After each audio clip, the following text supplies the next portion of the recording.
Hey guys, tonight we are slipping backward into an era far scarier than your high school abstinence lecture, medieval Europe.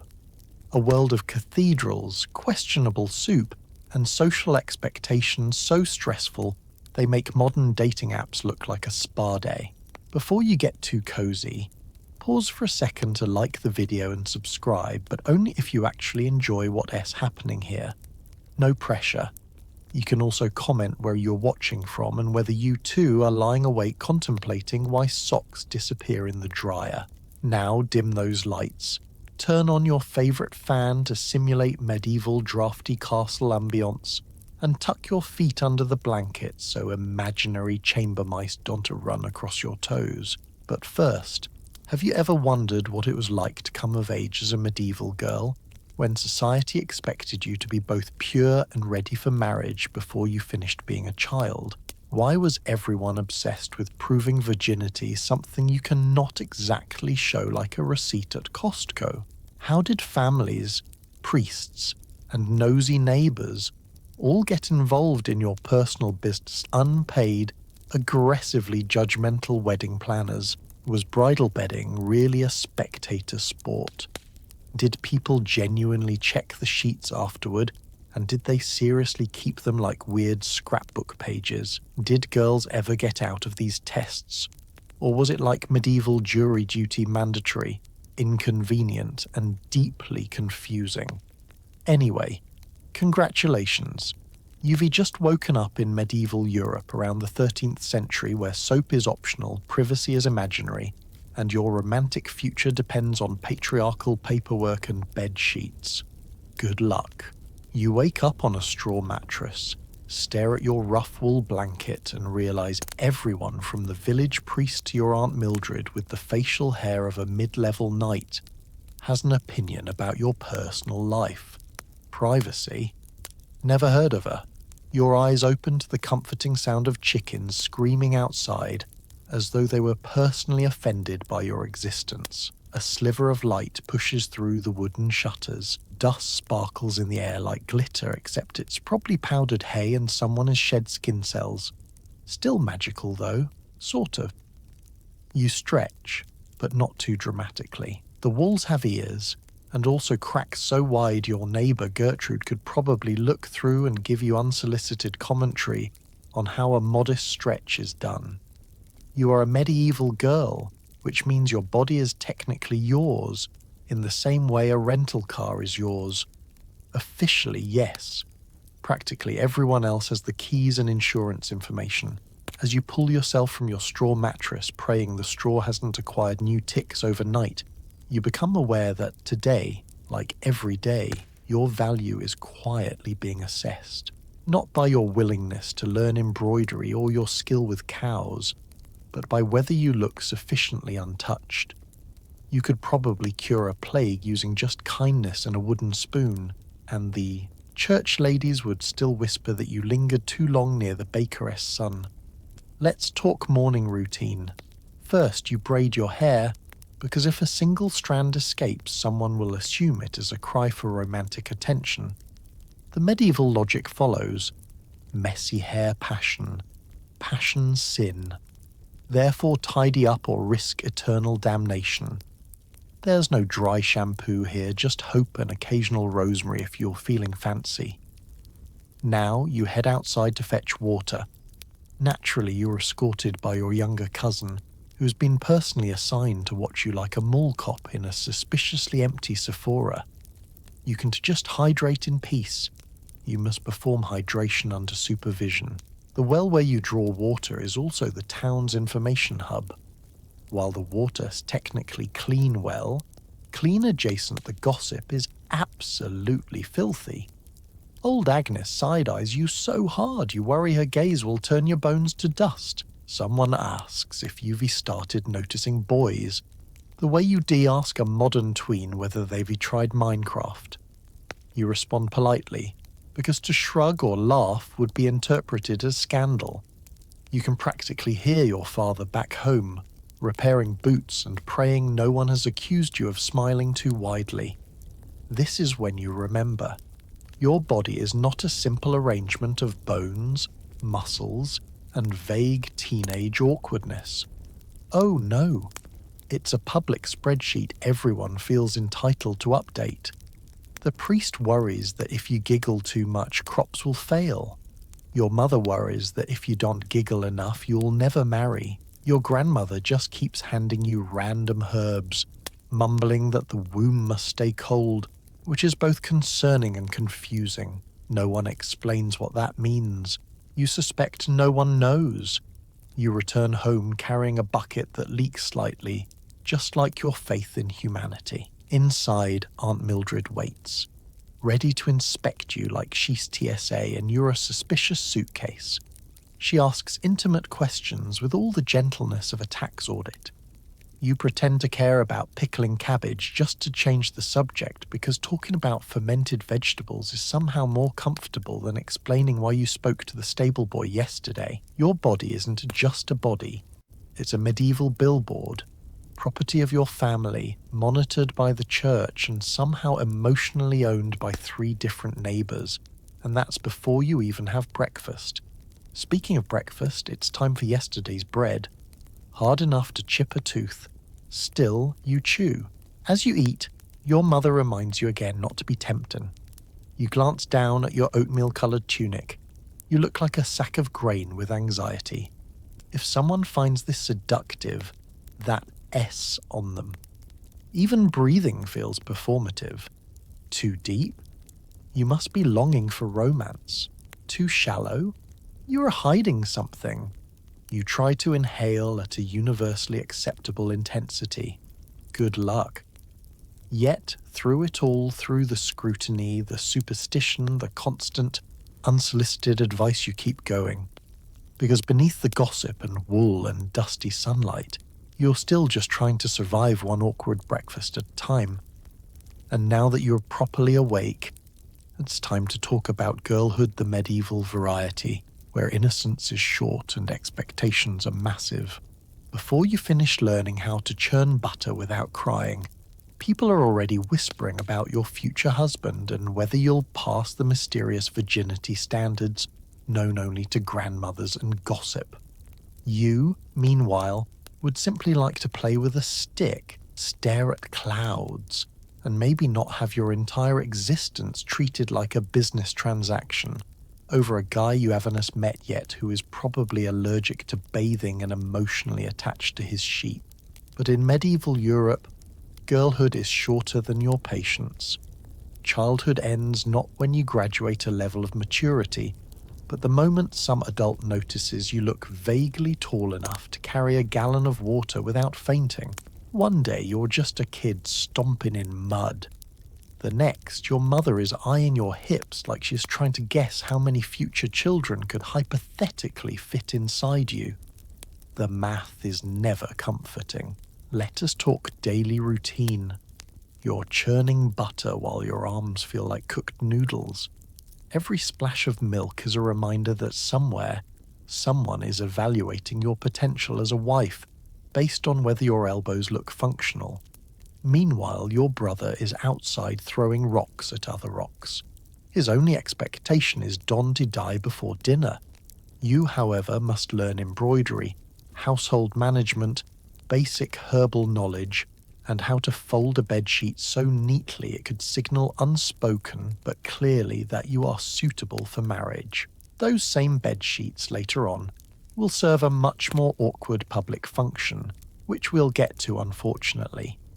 Everyone, including your neighbours who don't even know your name correctly, feels comfortable weighing in on your future as though they're fantasy football commentators.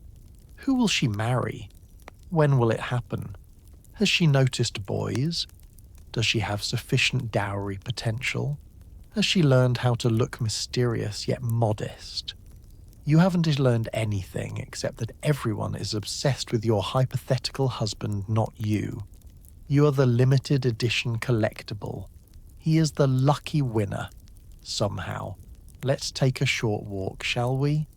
You wander through the village, dodging puddles and chickens. People nod politely, then immediately whisper about how much you've grown. A miller's wife asks if you've learned how to spin wool yet, because a girl who can spin is like a man who can wield a sword, which feels dramatic considering most men here can't properly wield a spoon. Behind you, two older women discuss your prospects with the intensity of Renaissance art critics. They debate whether your future husband will be a farmer or a craftsman. You wonder if he might be neither, and instead be a glamorous travelling minstrel. Then you remember, minstrels smell like feet and sleep under wagons. Scratch that. Back home, the instruction continues. Your mother demonstrates how to knead dough, explaining that future husbands like women who make good bread, because happiness apparently depends on yeast. So, less a cooking lesson, and more a reminder that your primary value is serving carbs to a man who may or may not understand basic hygiene. You're told to sit straight, speak softly, and never, ever look too eager when boys are around. If you look too eager, you seem fast. If you look too uninterested, you're strange. The middle ground is somewhere between a polite ghost and a slightly amused statue. The church chimes and your mother tells you to pray again that God will guide your future. You kneel, breathe in the incense, and ask the heavens whether you could have 5 minutes of silence where no one mentions your womb. These stained glass saints look down at you like they understand, but they still want to help. Here's the kicker.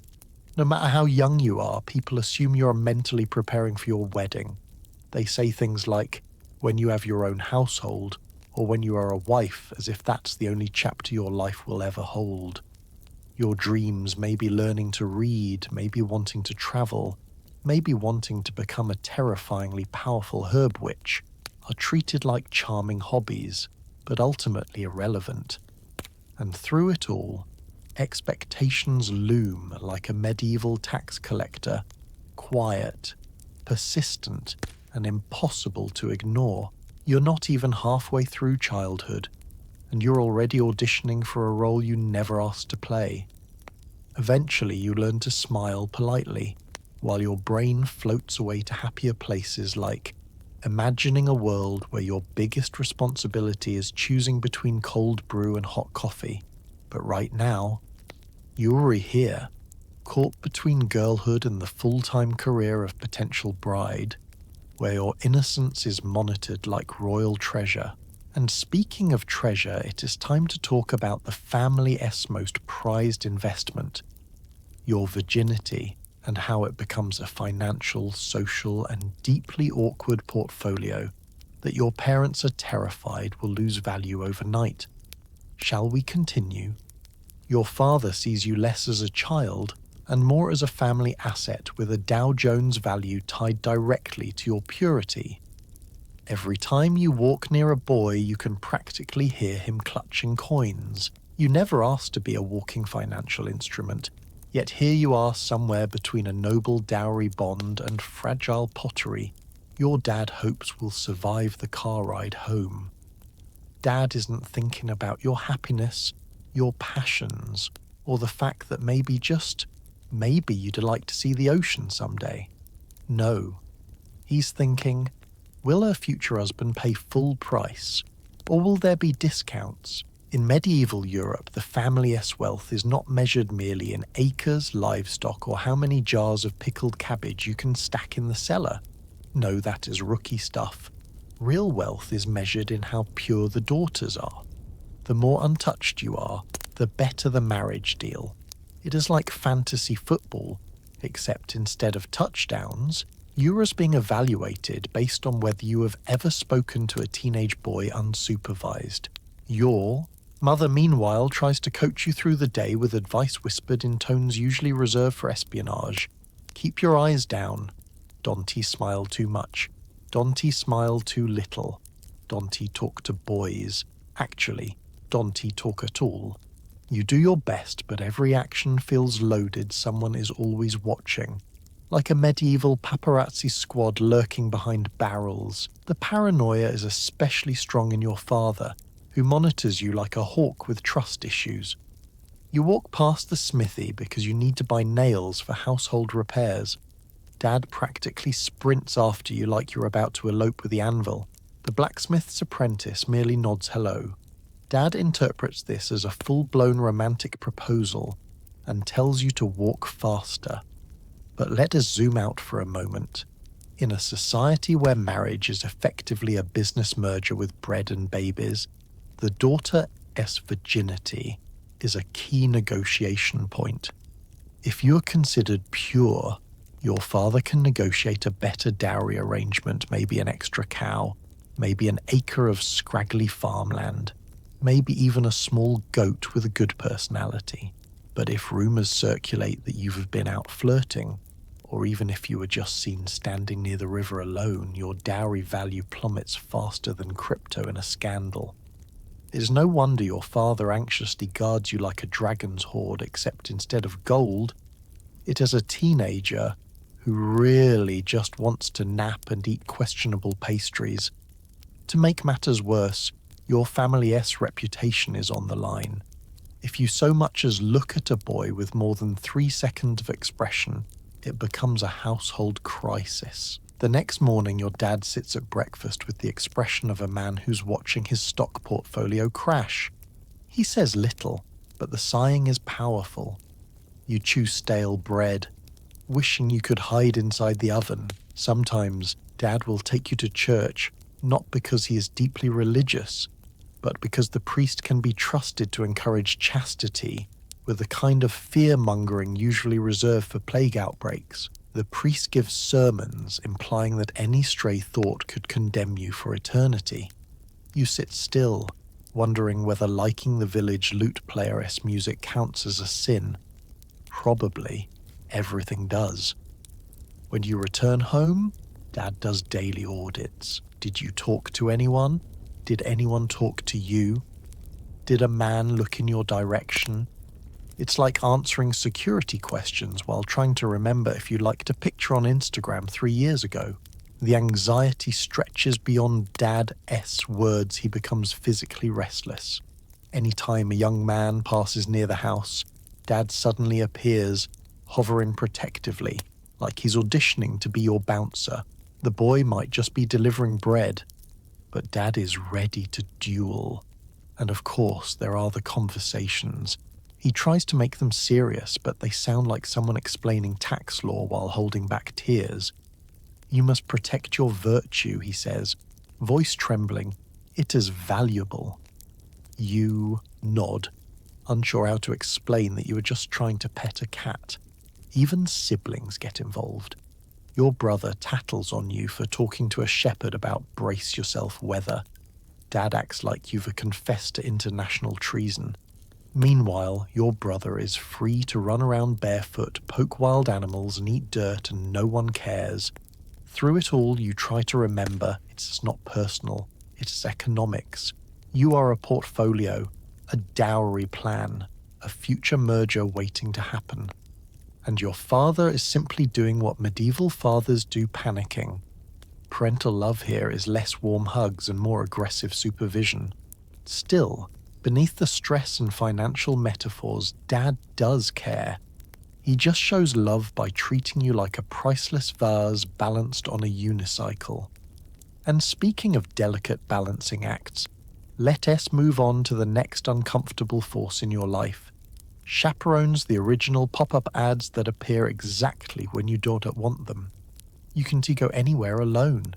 Even a trip to the well feels like a celebrity sighting with paparazzi, except they are your cousins, who watch you like you're about to commit a federal crime by looking at someone. Your life is basically one long group project you never asked for. The moment you try to leave the house just to grab water, pick herbs, or stare blankly at a tree like a melancholy medieval influencer, a chaperone materializes. Not because anyone thinks you're irresponsible, but because society thinks unattended girls immediately trigger romance and chaos. Like medieval gremlins, this is how your morning goes.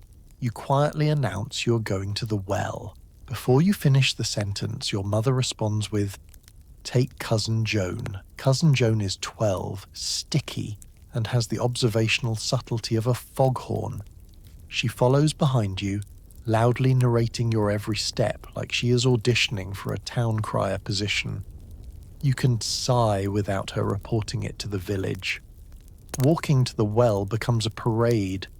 Joan, older sister, your aunt who just happened to be passing by, and maybe even a passing goose all accompany you, forming a protective phalanx against accidental male eye contact. If your life had subtitles, they'd say, "Not permitted to be alone even with herself. Let's talk about the well itself." This lesser water source and more the nucleus of medieval social surveillance. It's where every grandmother, gossip, and aggressively enthusiastic poultry gather. The moment you arrive, eyes turn. They're not admiring your braids. They are scanning for suspicious activity, like talking to a boy about the weather, which could spark 50 rumours and a folk ballad. You attempt to mind your own business, lowering the bucket into the cold water. But Cousin Joan leans in like a detective on a stakeout. She's prepared to testify that you looked south-southwest for 3 seconds, which probably means you fell in love with someone behind a hedge. She will tell your father. She will. You long for solitude, but solitude is considered morally suspicious. Why want to be alone unless plotting something scandalous like thinking? Theologians would say your soul must be protected from temptation. Realistically, the village just loves a good spectacle. Let's say you want to walk to the fields to pick herbs. Maybe you have a headache or you're just pretending to have one so you can be outside. Cute idea. You are not permitted to walk 30 feet without a co-signature and a human GPS tracker. Your aunt offers to go with you, translation. She will recount every tiny motion later to your mother, who will interpret your leaf-picking angle as meaningful evidence of romantic impulses. Chaperones appear unexpectedly, like browser ads that sense you're thinking something vaguely joyful. You're sweeping the yard. Your brother hovers. You're feeding chickens. Suddenly there's a neighbour complimenting how mature you're getting. You're sitting in silence. Someone is there to make sure your silence isn't erotic silence. There is no winning.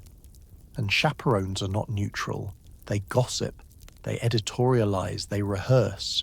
After every outing, the report occurs a dramatic recounting of your actions, tone, posture, and eyelashes.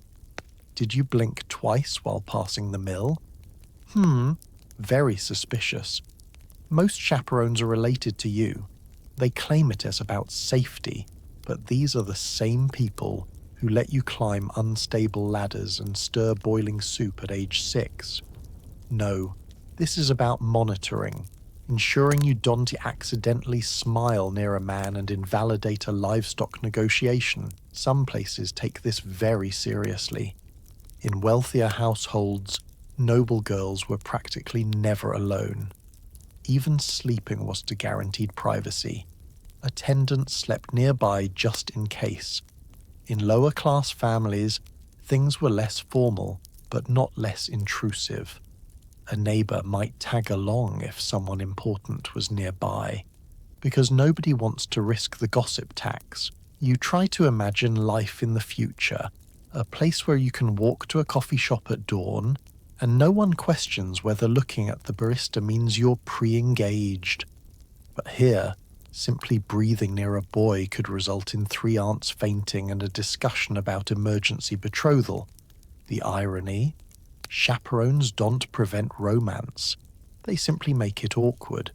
If 2 people really want to flirt, they'll do it through handkerchief codes, eye contact, and poorly written poetry. Humans are resourceful, but to your parents, supervision feels like insurance. You are an asset. Assets must be watched. Eventually, you accept the constant supervision. You walk, you fetch, you curtsy, and you ignore. The chaperone hovers, but you let your mind wander. You imagine the world beyond your cottage, the noise of markets, the quiet of monasteries, the thrill of unknown cities. For now, though your world is small, crowded, and constantly observed, and as you trudge back home, trailed by Joan and a goose who has appointed itself security personnel, you realize clothing too will become part of this elaborate vigilance system woven with rules, expectations, and enough wool to ensure no one sees anything scandalous. Speaking of which, your linen shift is scratchy, heavy, and designed to conceal everything. It's less fashion and more medieval anti-flirting technology. You pull it over your head each morning, wishing it would spontaneously transform into something breathable and modern, like a t-shirt that proudly states "Don T talk to me." But no, you're wrapped in a shapeless sheet that could just as easily cover a table. The fabric whispers across your skin like a passive-aggressive coworker, reminding you that comfort is a sin. The shift is only the beginning. Layer 2 is wool nature, S way of saying, I hope you like sweating and itching at the same time. There is no such thing as moisture-wicking fabric. Your clothes collect sweat, hold sweat, and then brag about it all day. Imagine wearing a weighted blanket that's angry with you. This outfit is meant to hide your shape completely, like an FBI redaction document. The goal is not attractiveness. The goal is compliance. You could have the body of a carved marble goddess or a sack of onions, no one knows. Everyone simply assumes future childbearing vessel and calls it a day. Your mother insists these clothes protect you from cold, from lustful glances, from bad luck, and probably from taxes. But mostly, they protect your family's reputation. The less the world can see, the less it can judge. Plus, if the Virgin Mary didn't wear crop tops, neither should you. Socks, as you know them, do not exist. Instead, you've got strips of fabric wrapped around your legs like bargain bin compression garments. They constantly slip, collect mud, and make you walk like a disgruntled duck. Shoes? If you have them, congrats. They're stiff leather that refuses to acknowledge your toes' existence. Every step feels like a negotiation. Now, let's discuss the cloak. A cloak is just a cape trying too hard. Heavy, damp, and dramatic only when you trip over it, which you do constantly. When it rains, the cloak becomes a sponge. You weigh approximately 6 more pounds. You smell like barn. Everyone smells like barn. You tell yourself it's romantic.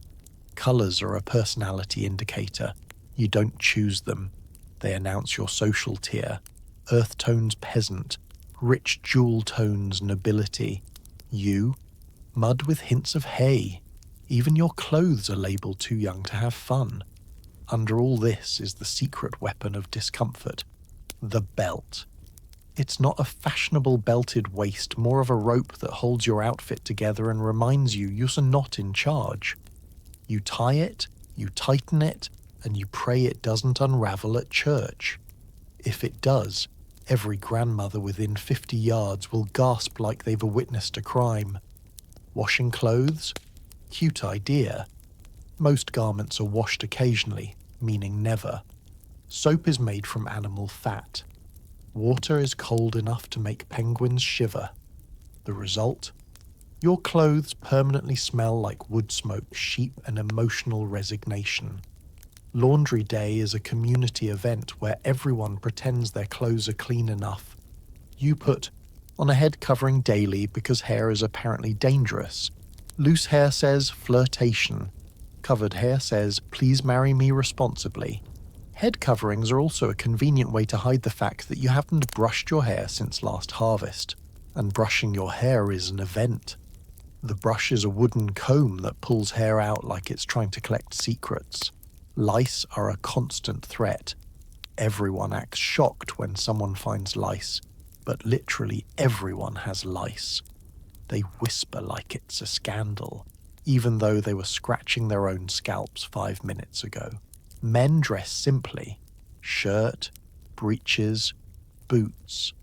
Functional, relatively comfortable. Women, meanwhile, dress like they're preparing for a survivalist fashion show where the judges hate joy. And if you ever thought about tailoring, tailors are expensive. Your mother is your tailor. Her motto is good enough. Despite the discomfort, some girls enjoy small rebellions, a colourful thread, a hidden embroidered flower, or a bodice laced a little too nicely.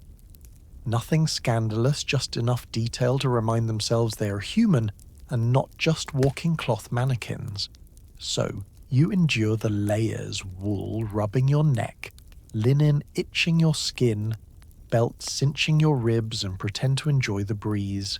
You dream of a world where clothing fits, breathes, and is chosen for personal comfort, not to prevent becoming a medieval cautionary tale. But alas, clothing is only the beginning. Just wait until puberty rolls in less cotton candy sweetness, more chaotic furnace energy. Because next, it's time to talk about puberty but make it medieval. You're experiencing hormones while lacking deodorant, indoor plumbing, and emotional privacy. It's a coming-of-age story where you can come of age. Your body decides to hit the grow button one morning, and suddenly you've entered a new phase of life, except no one warned you that this phase involves both social pressure and a total lack of cosmetics. No discreet skincare routine, no quiet corner to freak out in, just your changing body and a medieval audience that comments on every development like sports commentators analysing a match they barely understand. It begins innocently enough. Your mother notices your shift fits differently. She doesn't say, "Congrats, you're growing." She says, "Oh no, it has time. Time for what? You don't know. Probably something terrible. The elders are as subtle as a church bell." Your chest begins to develop a normal biological milestone, yet here, it is all anyone can talk about. Women observe you with narrowed eyes, whispering about fertility, while men suddenly avoid eye contact as if you've become radioactive. No one teaches you about your changing body, but everyone assumes you should already know everything and behave accordingly. Your first period arrives, and it's not accompanied by quiet reassurance or chocolate. No, it's panic.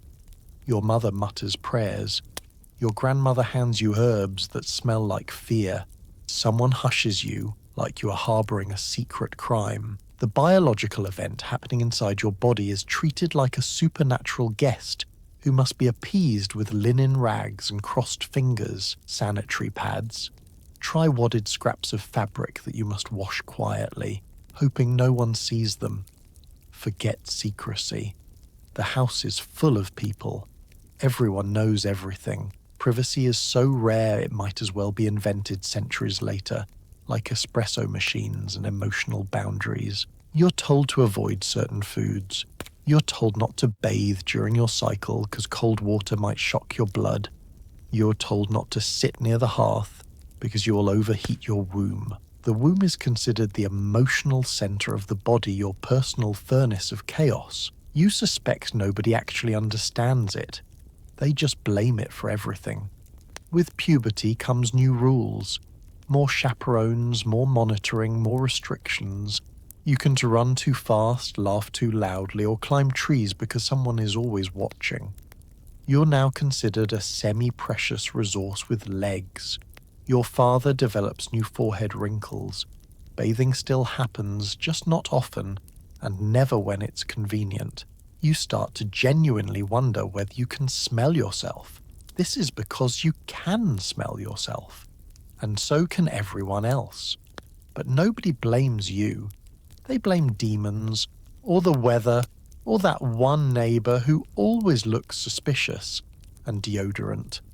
The closest you get is rubbing herbs under your arms and hoping nature slaps a fragrant enough sticker on your soul. If you're wealthy, you might have access to rose water. If you're not, you get mint and sweat. Either way, you smell medieval. Your emotions fluctuate wildly because puberty and everyone interprets this as divine judgment. If you're happy one moment and grumpy the next, you must be under spiritual attack. The solution? Prayers. More prayers. And maybe a charm bag full of dried lavender and blind optimism. Then come the suitors. Not real dates, just men your parents think might be able to support a household. You're judged not on personality, intelligence, or interest, but on whether your body looks like it might someday produce children. The only thing worse than having no suitors is having suitors. They're often strangers with questionable breath, and a firm handshake with your father, not you.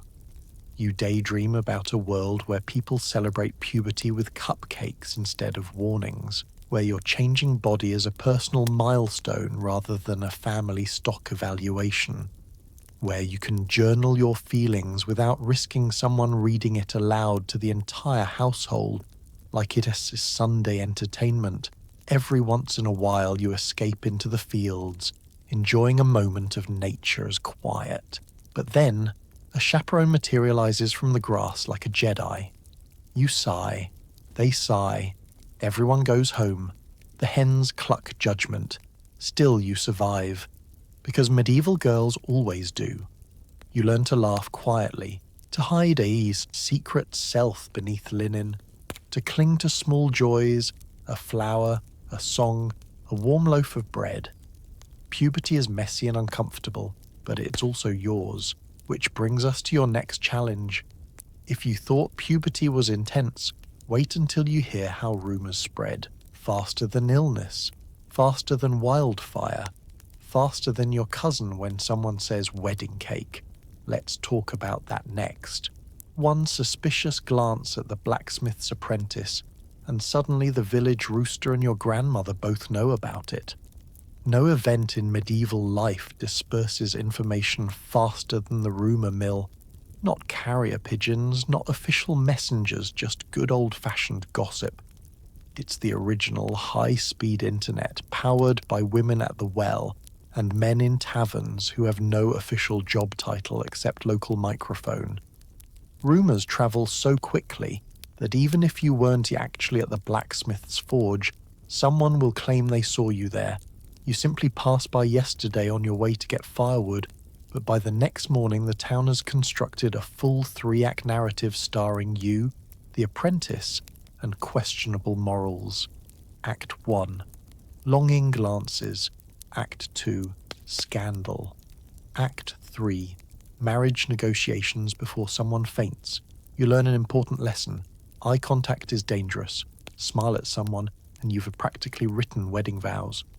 Don't smile and you are cold, unfriendly, and possibly hiding a secret romance. The middle ground doesn't exist. You try to look neutral, but your neutral face is interpreted as deep infatuation. The rumors begin like tiny seeds. A woman whispers, "I saw her near the forge." Another replies, "Oh, really?" Suddenly a third joins in. "I heard she left with a full bucket of water." Suspicious. Within minutes, the story transforms into a passionate affair where you gifted the apprentice a lock of your hair, and he serenaded you with a lute made of forbidden wood. The village rooster hears the gossip and begins crowing at you with new judgment. Even livestock are in on the scandal. You walk home, unaware of the chaos in your wake. Meanwhile, your grandmother knows everything. She sits on a stool, arms crossed, eyebrows raised so high they risk detaching from her face. She doesn't ask what happened. She simply sighs, implying disappointment in your entire lineage. Rumors are the soundtrack of medieval life. They thrive in churches, bakehouses, fields, anywhere humans exist, and they never die. If a rumor is particularly juicy, it becomes local folklore. Future generations will hear about that time you allegedly whispered to a boy. Statues might be made. Rumors don't just spread, they mutate. By the end of the week, the apprentice is rumored to have carved your initials into his anvil, is saving money for your dowry, and has challenged 3 other men to a duel for your honor. You learn all of this while stirring soup. It gets worse. Rumors can affect your family's social standing, your dowry negotiations, and future friendships. All because someone thought you stood too close to someone else. A marriage arrangement might fall through based solely on gossip. Your father will drink extra ale that night, People love rumors because medieval life can be uneventful. There is only so much excitement in mending socks and hoping you don't get dysentery. A rumor is like a pop song. It gives everyone something to talk about, hum along to, and sometimes deeply misunderstand. Even the church gets involved. The priest might subtly mention unchaste behavior during his sermon, eyes drifting toward your family pew. You suddenly find yourself praying for forgiveness for something that did not, technically, happen. But don't to worry, rumors aren't always about you. Sometimes they're about someone else, like Gertrude, who allegedly ran off with a travelling minstrel. Did she actually? Probably not. But the story is so much better than truth. The travelling minstrel probably just sold her a spoon, and there's no defence against rumours. Deny them, and people assume you're lying. Ignore them, and people assume they are true. Cry, and they think you are overwhelmed by the power of forbidden love you can to win. So you shrug, keep your head down, and hope the gossip shifts to someone else. It will, usually by sunrise. Eventually the village moves on to a new rumour, a new scandal, maybe involving livestock. You get a breather, but every once in a while someone squints at you nostalgically, remembering your alleged romantic saga. You sigh. So this is life. Better to keep moving, chaperone in tow, eyes at the ground, and clothing arranged like a personal fortress, because the next rumour is already forming. And speaking of monitoring, nobody keeps a closer watch than the church. The local priest keeps a close eye on you, not out of caring concern, but because your behaviour is apparently connected to crop yields, weather, and the fate of everyone's immortal soul. You've never met someone more personally invested in your emotional state than Father Benedict, a man whose hobbies include judging things and staring too long at people as they pray. To him, you are not merely a girl. You are a potential spiritual hazard, like a candle left unattended. If you behave, heaven smiles. If you misbehave, everyone might get hailstorms. No pressure. Each Sunday you shuffle into the stone church, its cold walls echoing the scent of incense, mildew, and whatever animal wandered in last night. The priest stands at the front performing what is essentially an ancient TED talk on morality, with worse lighting and more emphasis on hell. He tries to sound comforting, but everything he says feels like a warning label. You sit with your family, hands folded, eyes lowered, trying to appear holy. Not too holy that is suspicious, just holy-ish. The sermon always begins gently stories of saints, parables, instructions, but soon he pivots. "Beware temptation," he cries, staring directly at the teenage girls. The devil walks among us, disguised in charming smiles and wayward glances.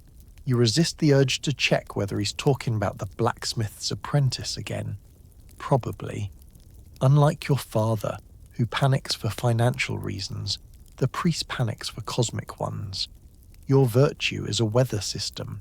If you remain pure, the fields might yield wheat. If you falter, frogs could fall from the sky.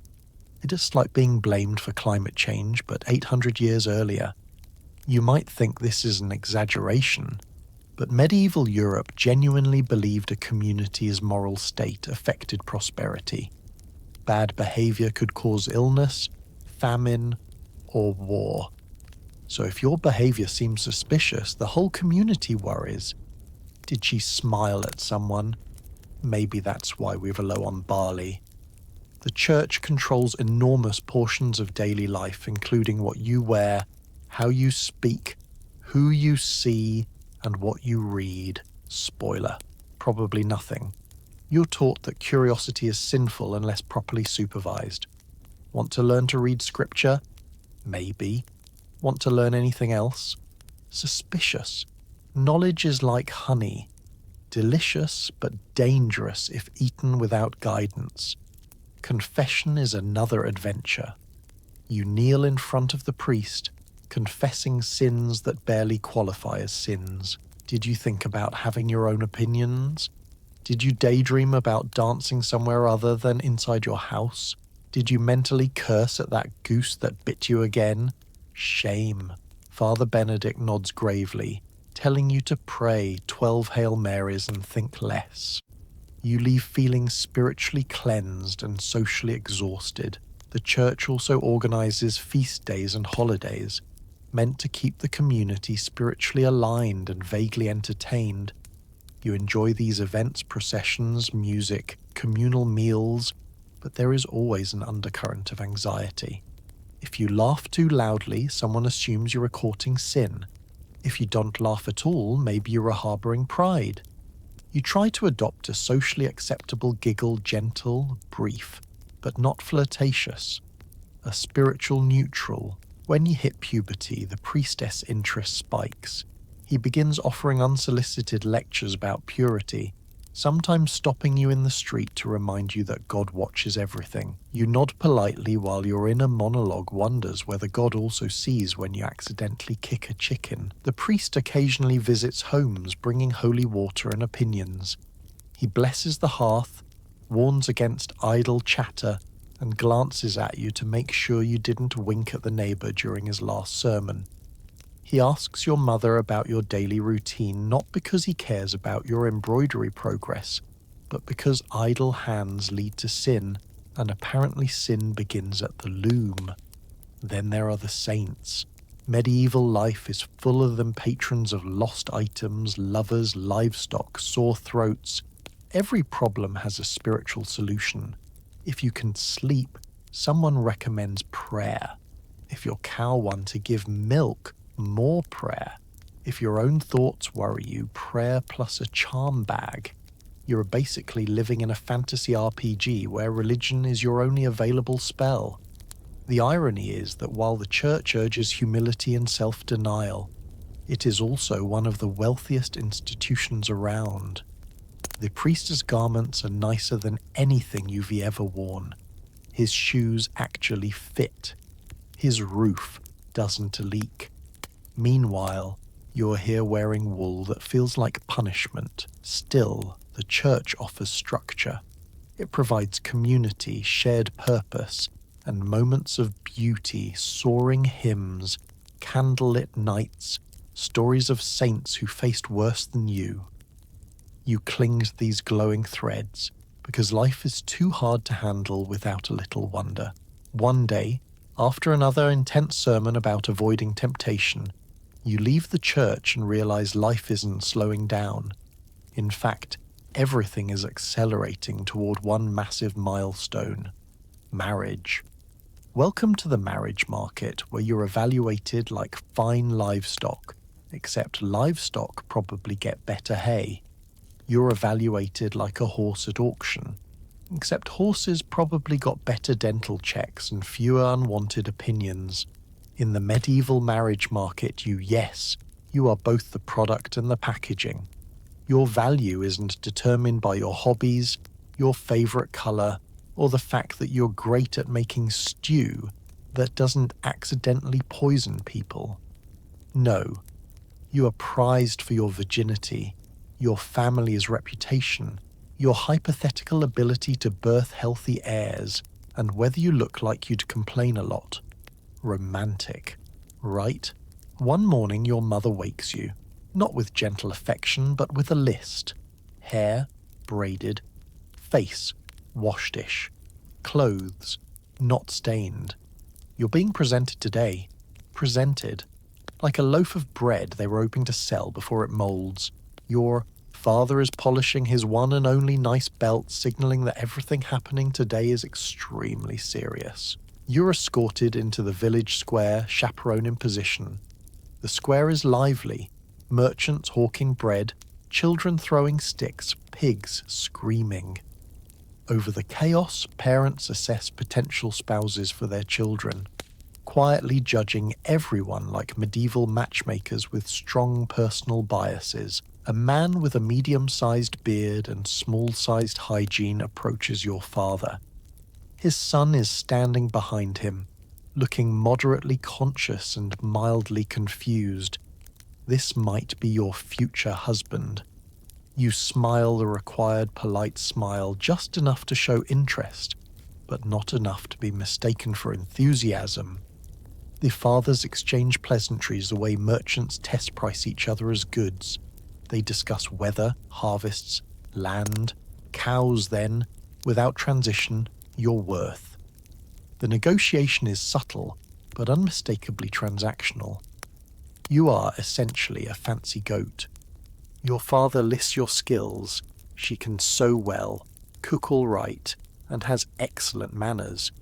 You try to look dignified, but you're also trying not to sneeze, because if you sneeze, someone will assume you're sickly, or cursed, or pregnant, maybe all three. The other father mirrors these comments with facts about his son. He has strong arms, a good patch of land, and only sometimes talks in his sleep. The boy grins awkwardly, forgetting whether he should look at you or the ground. He picks the ground. Wise choice. Behind you, tongues wag. One woman murmurs, "She's tall. Good for bearing children." Another replies, "Yes, but her elbows are sharp. Could be trouble."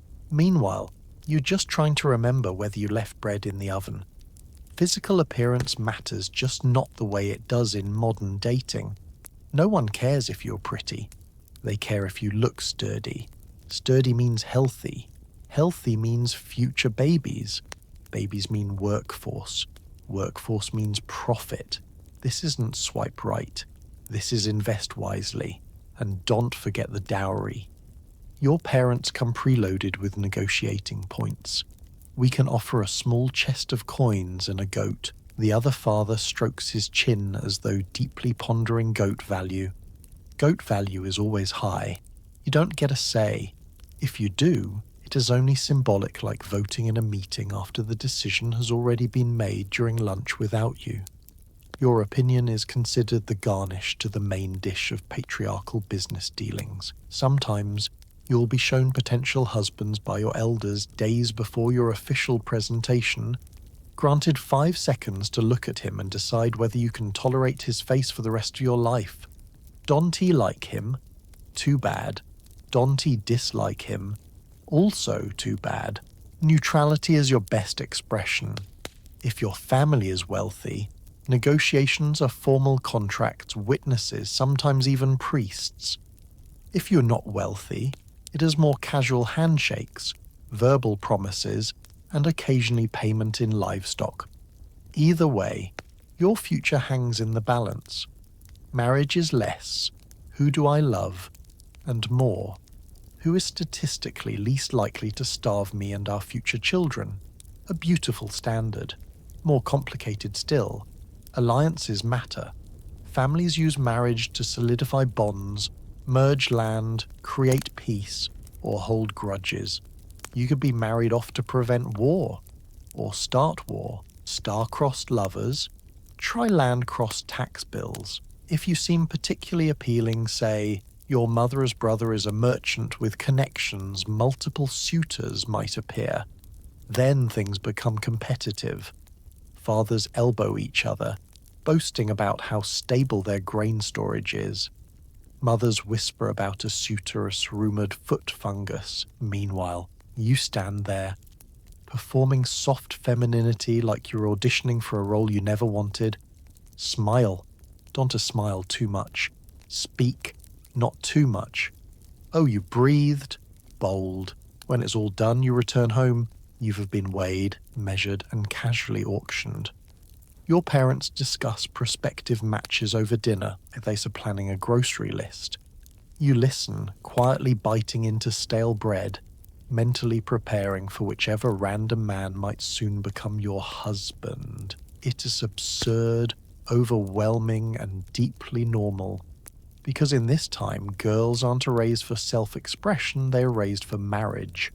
Childhood is brief, courtship is transactional, and love is an optional side dish, which leads us to the unsung heroes of medieval meddling, those who always know the latest gossip and think they know exactly who you should marry, matchmakers with way too much free time. Neighbour ladies know exactly who you should marry and why. They casually report your whereabouts like unpaid court stenographers. These women are the medieval equivalent of push notifications. The moment you step outside to shoe a chicken or sweep the stoop, a neighbour materialises with just a suggestion. And by suggestion, she means a detailed pitch for why you should marry her cousin and friend's nephew, who owns half a goat and has a very kind face. A kind face, of course, is medieval code for he is alive and we are still waiting to confirm he has all his teeth. These matchmakers aren't official. Nobody pays them. They simply wake up, stretch, and decide to run the village's romantic economy. Their qualifications: sharp eyes, sharper tongues, and the ability to hear conversations through stone walls. If the CIA ever needs medieval consultants, these ladies are ready. They're usually older widowed or long married and deeply bored. Their children are grown, the embroidery is finished, and there are only so many times you can reorganize the herb shelf. So they've graduated into a semi-professional matchmaking league. They band together at the well, bread ovens, or church steps, whispering like they're plotting a political coup. Their hobby isn't knitting, it is pairing. You try to ignore them as you fill your water bucket. But suddenly I saw you near the baker yesterday. You blink. Yes, that's where the bread lives. He has a son, she adds, narrowing her eyes meaningfully. You nod, uncertain whether this is statement or threat. He's hard-working and only moderately strange. Good husband material. You nod again, because what else do you do? You can exactly say, I think I'd rather travel and become a scholar without causing spontaneous public fainting. Sometimes they present options like a medieval dating app, scrolling through eligible men in your village and 3 villages over. His name is Osric. He owns 2 oxen. Ulfric has a patch of barley. Leofred can read a little. You are tempted to swipe left, right, or just swipe yourself into a forest. Once a matchmaker targets you, she checks in on you constantly. Have you thought of him? She asks. You say you are focused on household chores. Ah, she nods. You're playing hard to get. There is no winning. Their memory is terrifying. They know every eligible bachelor's family tree, financial stability, and suspicious birthmarks. They also remember every time you carried water past someone's yard at sunset, a clear sign of courtship. They track your movements more carefully than your own parents. And don't to think marriage suggestions are optional. Matchmakers escalate. First, casual hints, then pointed questions. Next, they corner your mother at market. Soon the entire network is buzzing like bees around honey. Why hasn't she accepted a proposal yet? She is nearly what? 14? Time's running out. Their predictions are oddly confident. That boy, he will be a fine husband. You look over. The boy is picking his nose and using his sleeve as a napkin. He waves. The matchmaker beams. See? Friendly. If a suitor visits, matchmakers appear out of thin air, one on each side, acting as supportive hype squad and quality control. They observe posture, voice, whether his fingernails are clean, and how well he negotiates goats. They then provide objective feedback to your family, which is only mildly biased by whether they like his grandmother. Rejecting a match is dangerous. It invites a deluge of counteroffers. Don't he like Garth? How about Bertwald? He only smells like onions on warm days. These women think persistence is key. You politely decline. They assume you misunderstood. They try again. On rare occasions, they are genuinely helpful. They uncover useful details. He drinks too much. He owes money. He once kissed a pig for fun. They believe women should be informed consumers in the husband marketplace. And honestly, fair. But mostly, their involvement is exhausting. They show up when you're milking cows, helping in the kitchen, or half asleep. They whisper like conspirators. He has land. He has tools. He has a pulse. You thank them with a tight smile, feeling like any moment they'll start handing out pamphlets. Eventually, you grow numb to the matchmaking commentary. You nod, smile, keep walking. They continue to narrate your love life like excitable sports. Reporters, still their meddling serves a purpose. Marriage here is survival. Two adults pooling labor, wealth, and hope. So matchmakers take their work seriously, believing they are guardians of social stability. And in their way, they are. Yet all their suggestions hinge on one more crucial variable, the investment that almost outweighs every other measurement, your dowry. And trust me, dowries are the original subscription fees. Your virginity doesn't just affect gossip, oh no. It's directly tied to a dowry negotiated like a medieval Zillow listing. A dowry is the medieval equivalent of a starter pack for married life, a bundle of money, livestock, linens, pots, pans, and possibly a goat with abandonment issues. It is what your family gives to your future husband's family as a kind of thanks for taking her off our hands and please Don to let her starve fee. Think of it like a paid yearly subscription to your marriage. Except instead of removing ads, it removes the shame of being unmarried at 19. As you grow up, your dowry becomes one of your family's primary anxieties. Your father likes to stare at a small chest of coins in the corner, sigh dramatically and whisper, "Soon." Your mother counts linens obsessively, like she's trying to unlock a new level in medieval Monopoly. Even your grandmother contributes by knitting blankets from scratchy wool and muttering about how she married with only 2 pots and half a loaf of stale bread. You might think a dowry is a generous gift. Actually, it's more of a bribe. The message is, please marry our daughter. She's well behaved, can sew, and here's a goat to sweeten the deal. In many cases, the goat is a critical player. The negotiations sound absurdly formal. When your parents meet a potential husband as parents, they bring the emotional energy of 2 people discussing geopolitical alliances. Your mother opens the conversation with something like, her dowry is modest, which is medieval for please ignore the hole in that cupboard. Your father follows with, but she spins excellent wool, which is medieval for she'll contribute labor and we want to be a financial burden. People pretend this is about compatibility, but really it is math. Your worth is evaluated like a property listing.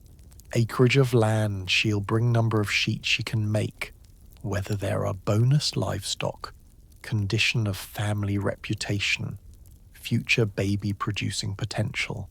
Your virginity is listed right at the top, like a platinum amenity. Never before used pristine condition rare collectible. If anyone doubts this claim, the value drops faster than a haunted castle on the market. Suddenly you are damaged goods, and the price drops from cow and a silver brooch to half a sheep and a very old ladle. The nightmare scenario? A rumor starts about you someone once saw you talk to a boy alone. Boom! Your dowry value is slashed like a clearance sale. Your father takes it personally. He clutches his coin chest like it holds his remaining lifespan. And remember, your family doesn't get the dowry back if the marriage fails. If your new husband turns out to be incompetent, rude, or allergic to sunlight, too bad. The subscription is non-refundable. Every object included in your dowry is symbolic. Linens show your family isn't poor. Pots indicate you know how to cook. Livestock proves your family has resources. Coins demonstrate your father didn't gamble. Everything away in a tavern. Each detail tells a story about your household's respectability, or lack thereof. Dowries also affect status. Wealthier girls have bigger dowries, leading to better suitors, more land, and more social stability. Poorer girls, more limited options, maybe a shepherd, or a carpenter, or someone who smells like glue. Nothing wrong with that, but the whole system reinforces class and economic divides. If your family has multiple daughters, the stress intensifies. Dowries multiply, draining your parents' finances like a medieval college fund system. Younger sisters pray older sisters marry cheaply. Older sisters pray younger sisters run away. There is also the terrifying cousin of the dowry, the reverse dowry or bride price, used in some regions and classes. Instead of your family paying, the groom's family pays your family. Sounds better. Kind of. But then you become merchandise being bought, and everyone pretends this is spiritually uplifting. In certain cases, if your dowry is especially large, money, land, an unusually charismatic cow, you become extremely desirable. Suddenly, every mother in town is pitching her son like he is a limited edition collectible. Medieval speed dating trial begins. You stand there while fathers brag about their sons' grain yields. At the end of the day, your dowry determines your future. Your happiness, stability, and even safety all depend on this economic package carefully assembled over your childhood like a complicated IKEA kit. It's stressful, transactional, and weirdly normal. But before the wedding bells toll, you're not done being managed. Oh no. First comes the arranged engagement, a contract about your future life, negotiated without you. So now, let us talk about the next stage. Engagement contractual awkwardness. Your engagement is sealed with a handshake between two men. You, the bride-to-be, are mostly decorative like a human centerpiece. There is no dramatic proposal, no romantic poetry, no candlelit dinner. No one kneels except to scrub the floor. Instead, the engagement process unfolds like a very dull business meeting where you are the table. Your father and your future father-in-law spend several hours talking about weather patterns, grain prices, and whether either family once lost a chicken to the other. At some point between discussing barley yields and God's mysterious wrath, they decide you're getting married. You stand nearby, smiling meekly, resisting the urge to tug at your wool sleeve because it's itchy enough to make you question your will to live. Your mother hovers, radiating both pride and anxiety, like a wedding planner who's been given absolutely no creative control. The men shake hands, confirming your fate. One might say, may God bless this union, meaning, let us hope neither family regrets this in a week. When the men announce the engagement, everyone looks at you as though you were supposed to perform happiness. You smile, a polite neutral smile. Too enthusiastic, suspicious, too indifferent, ungrateful. You aim for moderately pleased to be here, which is the emotional equivalent of lukewarm soup. Now comes the preparation. Your engagement might last months or years, depending on your ages, your dowry, and whether the families need time to save up linens, goats, or emotional readiness. During this time, you get to know your future husband through a series of very monitored encounters. You sit across from him at family meals while 8 relatives stare at you both like unstable candles. Conversation is carefully curated. How is your flock? It lives. Good. Romance. You're encouraged to ask questions so long as they are practical. Do you have enough land? How many cows? Do you plan to be alive next year? You avoid asking things you actually want to know, such as, do you snore? Are you annoying? Will you let me sleep in sometimes? Because nobody cares about your personal happiness, only whether the family farm will function efficiently. You subtly observe him. He's a few years older, quiet, and seems kind enough. He smells faintly of hay and something cabbage adjacent. Normal. When he speaks, he sounds nervous because he is also being judged. Your mother and father listen to every word, nodding as though evaluating a horse's trot. If you're very lucky, and we mean very, he might seem gentle. Maybe he helps his younger siblings or feeds stray cats. If he does either, the village women whisper that he'll make a decent husband. If he seems rude, drinks too much, or kicks goats, they whisper that marriage will build character. Either way, you're getting married. During engagement, gifts might be exchanged. Not the shiny ring modern people expect. No diamonds.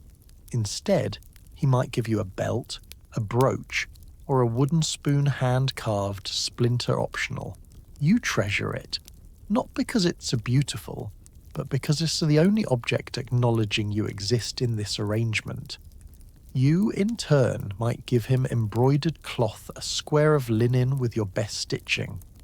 You spent days embroidering it by candlelight, stabbing your fingers repeatedly. You've poured your tiny teenage heart into it.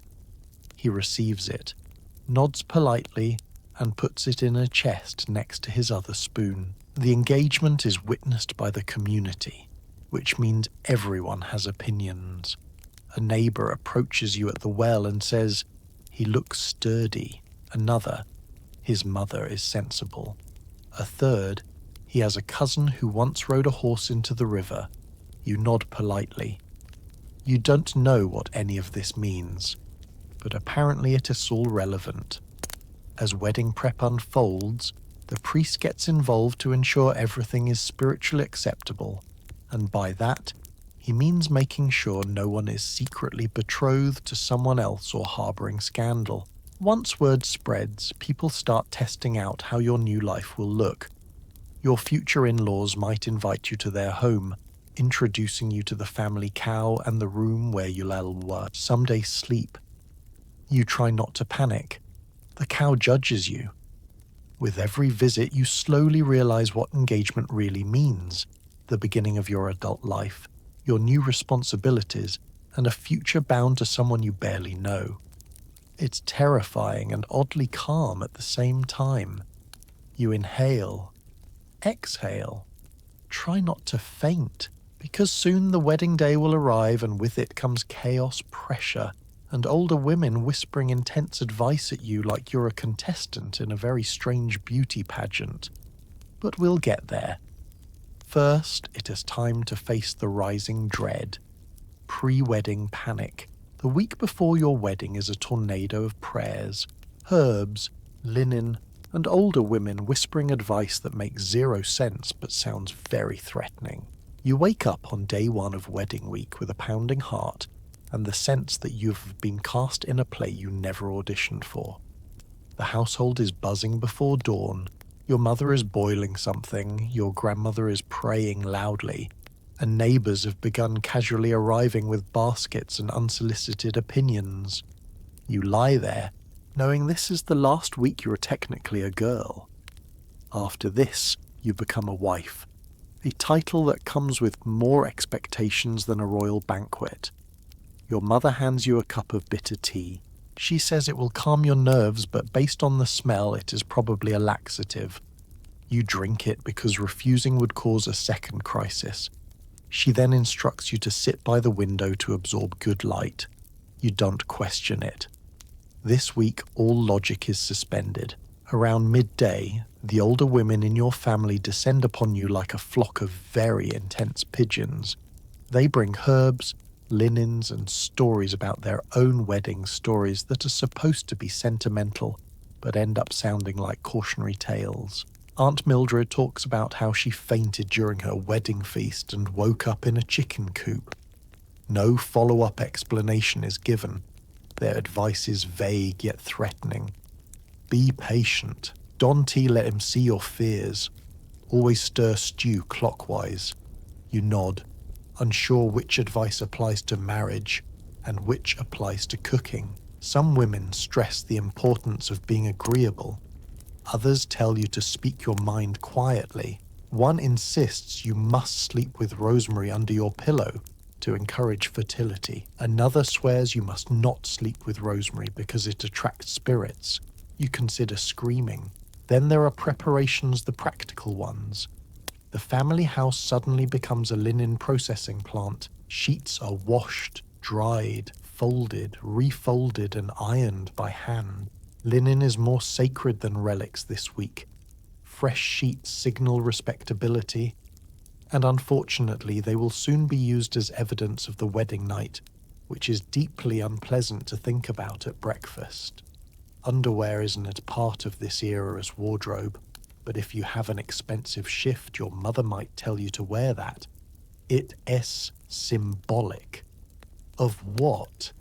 No one can explain. The symbolism is simply accepted. Next, herbs.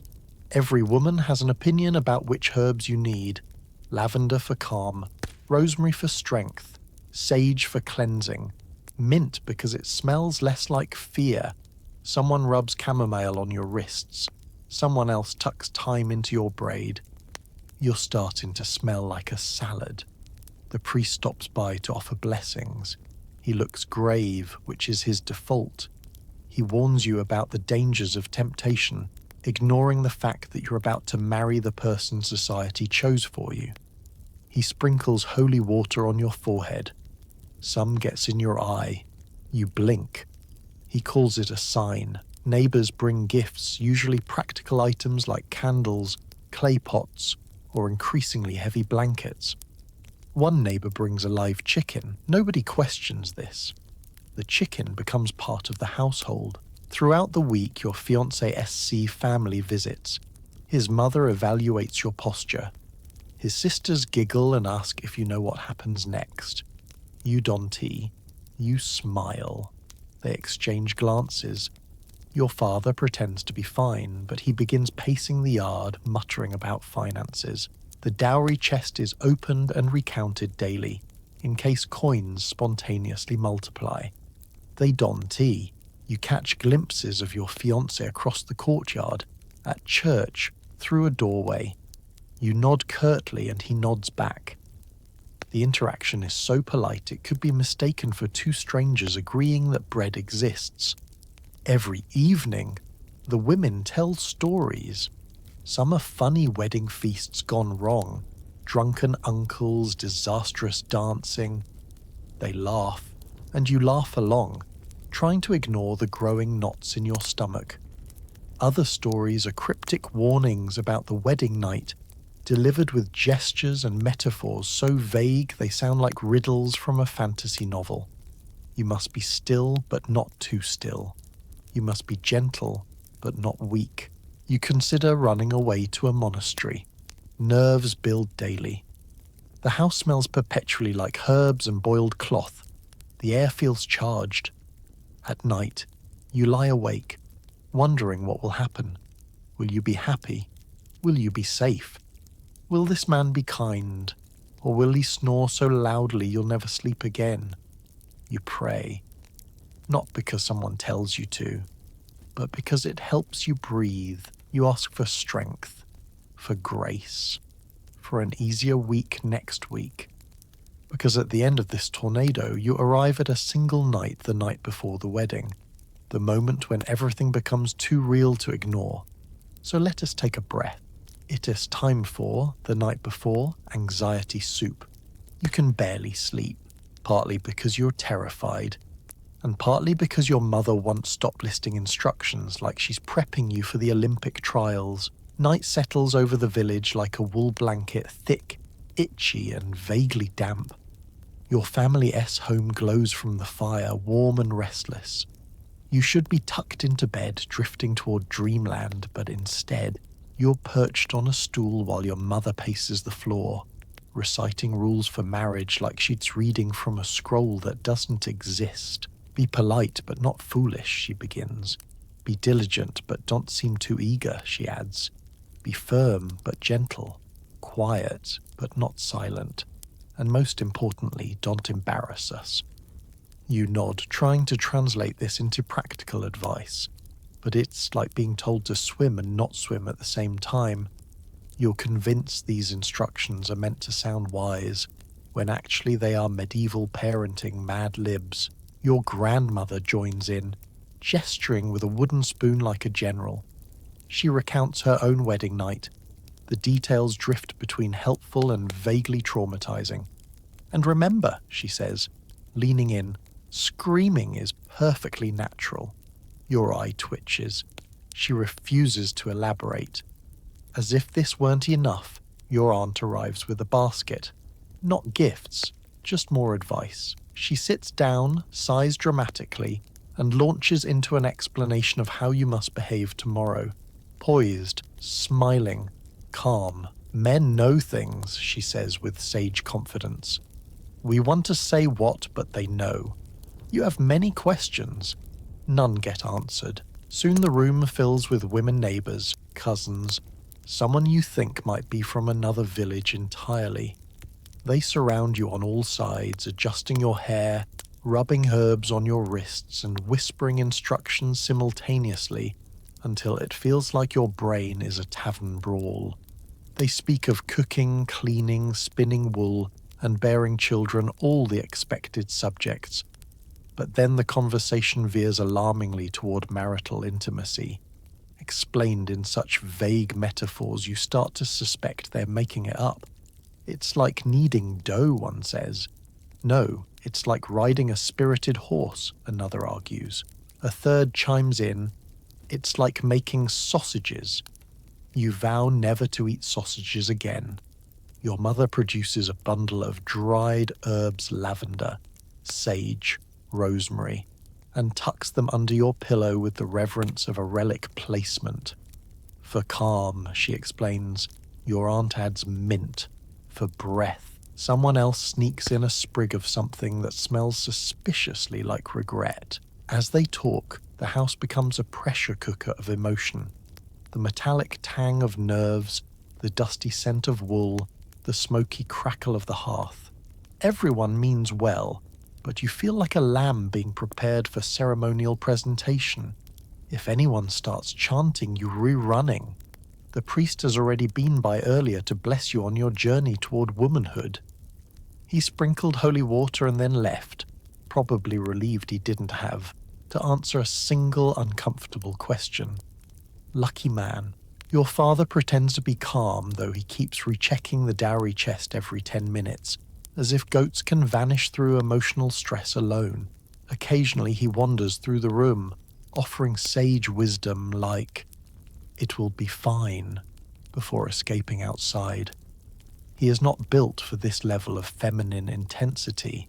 Meanwhile, your siblings peek around corners, wide-eyed, whispering rumours about weddings. They don't know what is happening, but they know it's big. You try to reassure them with a smile. It comes out more like a grimace. Eventually the house quiets. The last aunt leaves. The fire dims. Your mother smooths your hair once, sighs, then retreats to her own sleeping space. You're left alone with your thoughts, thousands of panicked thoughts buzzing like mosquitoes around your head. You lie down on your straw mattress, feeling every bump. The sheets smell like lavender and fear. You try breathing exercises. Inhale. Exhale. This only makes room for more dread to rush in. What will tomorrow feel like? Will you trip on the way to the church? Will your husband be kind? Will he snore? Will someone judge your braids? Will Aunt Mildred faint dramatically? You are certain she will. Sleep comes slowly, not peacefully, more like your brain shuts down from exhaustion. You dream of goats wearing wedding veils. Morning will arrive too soon, and with it, your wedding day. You enter the wedding chamber knowing that an awkward combination of biology, expectations, and poor architectural privacy are about to collide. There's no romantic violin track, no twinkling candles, no soft-lit bedroom curated by a lifestyle influencer. Instead, you step into a room roughly the size of a coat closet, lit by a single candle trying its best. The walls are thin enough that sneeze volume is public information. Outside, the wedding feast lingers laughter, clinking cups, a lute badly tuned by a cousin who's already tipsy. And somewhere in that crowd are women already placing bets on how fast you'll fall asleep tonight. Spoiler, not fast. The room is sparse, a bed stuffed with straw, linen sheets whitening in the candlelight, ready to be inspected later by someone you'd rather never see again. A chest sits in the corner where your few belongings now live. In another corner, a pitcher of water and 2 wooden cups, neither clean nor dirty, just there. Glamorous. Your new husband stands awkwardly beside you. The two of you are strangers who have just signed up for a lifelong roommate situation. He looks nervous, eyes flicking between the door, the candle, the bed, and you. You're doing the same. The silence is so tense you could use it to sharpen a knife. There's a certain ritual expectation here, nothing written, but absolutely enforced by tradition. Medieval communities believe the consummation of a marriage welded the bond spiritually, legally, socially, basically. The medieval equivalent of clicking "I agree to the terms." Conditions, except everyone is waiting outside to confirm you clicked correctly. So, no pressure. Your husband tries to speak, the first words of your married life. He lands on, "So yes." You nod. You have no idea what to do. He has no idea what to do. Everything you've been told about marriage so far was either metaphorical, confusing, or involved farm animals you're praying were just symbolic. This night isn't about passion. It's about expectation. Older women spent the last week whispering advice into your ears while ignoring how contradictory that advice was. Let him lead, one says. Take charge, says another. Someone told you to think of wheat. You decide that person was unwell. Some households, especially wealthy ones, expect witnesses, usually a priest or relatives, to stand outside the door to prove the marriage was completed. Yes, they stand outside. Sometimes they pray, sometimes they listen, sometimes they pretend not to listen, while absolutely listening. Privacy is a luxury you will not experience tonight, or, honestly, ever. If you're lucky, your in-laws simply wait downstairs with pie, promising not to hover. They hover. Your husband, mercifully, seems gentle. He sits beside you, asking if you're cold. You are. The stone walls hold in night air like vengeful ghosts. He offers you water. It tastes faintly of wood, metal, and fear. You talk quietly about mundane, safe things. How long did the feast go? Did Aunt Mildred really try to dance with the priest? Is this whole thing as terrifying for him as it is for you? He says yes. That helps. You both start breathing again. At some point, you lie down. The straw rustles loudly enough that the whole house probably hears. You pray no one outside is taking notes. The bedsheets are stiff with newness, made from linen that feels like someone pressed grass into fabric and said, "Good luck." The expectation, of course, is that the morning will bring proof of consummation, often in the form of stained sheets, triumphantly presented like a medieval PowerPoint slide. This is supposed to demonstrate your virginity and your husband's competence in one extremely uncomfortable report. In some regions, relatives even examine the bedding. Yes, really. They treat your private business like a livestock inspection. But here's the reality. Biology is complicated, and hymens don't behave like fairy tales. Sometimes there's no blood. Sometimes there is. Sometimes nerves, fear, and exhaustion mean things don't work out at all on the first night. In those cases, couples may try again later, or produce a bottle of animal blood for a theatrical reenactment. Medieval life was creatively chaotic. Regardless of outcome, you survive the night. You breathe. You sleep, eventually curled on scratchy linen, newly married, still unsure of what tomorrow will bring. And when the sun rises, everything changes. Because now, you are a wife, and the entire village expects to see proof that last night worked. So brace yourself. It is time for the morning after spectacle, public whether you like it or not. Historically, some households performed bedding ceremonies, basically tucking you in while cheering on the bedroom logistics. Medieval people just loved intrusive event planning. If you thought the actual wedding was the peak of social spectacle, You were adorably mistaken, because now begins the bedding ritual, a tradition that suggests medieval people looked at the words privacy and boundaries and said, "We've never heard of her." Moments after the feast, a crowd gathers like excited theatregoers.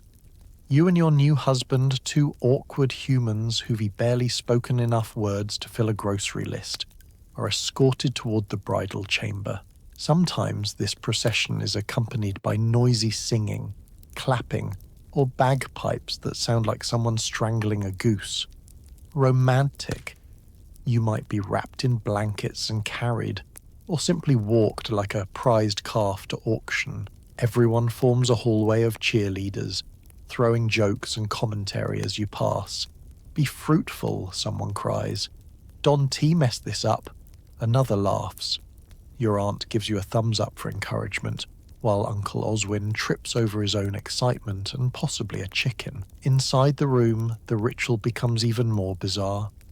A few attendants, family, friends, or people whose identities you've never confirmed, escort you to the bed. They smooth the sheets, fluff the straw, and make sure you and your spouse are positioned like two logs in a symmetrical pattern. Symbolism matters. No one explains this symbolism, but everyone is very invested in it. Sometimes, in higher status households, attendants linger to formally undress you not fully, just down to underlayers while reciting blessings for fertility. The mood is halfway between a massage parlor with terrible lighting and a graduation ceremony where no one remembers your name. Candlelight flickers. Someone coughs. Someone else tries to sing a hymn but forgets the words. You and your husband exchange silent, panicked glances like shipwreck survivors. After that, everyone finally leaves the room. Sometimes. But if you're really unlucky, they don't leave immediately, they loiter at the door, loudly offering advice or giggling like mischievous raccoons. Some cultures even had witnesses stay nearby to confirm the marriage was begun. They claim to be praying. They might actually be eavesdropping. Either way, the energy is spectacularly uncomfortable. The whole ritual at its core is meant to guarantee that the marriage will be completed, that the families are properly united, and that babies are at least theoretically on the way. It is a community investment in your night. Congratulations. In many places, this ritual was mostly symbolic. The attendants would escort you to bed, tuck everyone in, say some blessings, then leave so the couple could proceed or simply sleep. Because let us be honest, after hours of feasting, you are exhausted, you've spent all day being stared at, prayed over, braided into oblivion, and lectured by every woman over 40. You're a wrung-out towel. As the door closes, you hear muffled cheers like a medieval halftime show. Then, gradually, the revelry fades, replaced by the hush of night and the buzz of your own heartbeat. The absurdity of the situation sinks in. You and your husband are strangers, yet somehow expected to perform a sacred bonding ritual while the entire village waits for updates like it is the finale of a reality show. Some households take it a step further after the night is over. They examine the bed sheets for proof of success. These sheets can become prized relics displayed to family members the next morning, as though they were sacred artifacts. Truly, nothing says romance like communal laundry inspections. But here is the secret. Not all couples followed these expectations literally. Many quietly ignored the ritual as pressure and simply went to sleep. Others shared whispered conversations, learning each other as fears and hopes under the flicker of candlelight. Some couples took time, days or weeks to grow comfortable. The bedding was often more public show than private reality. Still, even symbolic participation carries weight. You're aware that the entire village is invested in whether your marriage takes. They see themselves as stakeholders. They believe the union affects property, alliances, and possibly next year's harvest. Medieval people never missed an opportunity to blame weather on personal choices. So you lie there wrapped in linen and nerves, trying to block out the memory of Uncle Ozin yelling, "Go team!" as he left the room. Eventually silence settles. Your new husband, equally stiff and overwhelmed, wishes you a soft good night. You whisper one back. Outside, the feast winds down, and drunk relatives finally wander home. You inhale, exhale. You survived the bedding ritual, one of history's most intrusive sleepover events.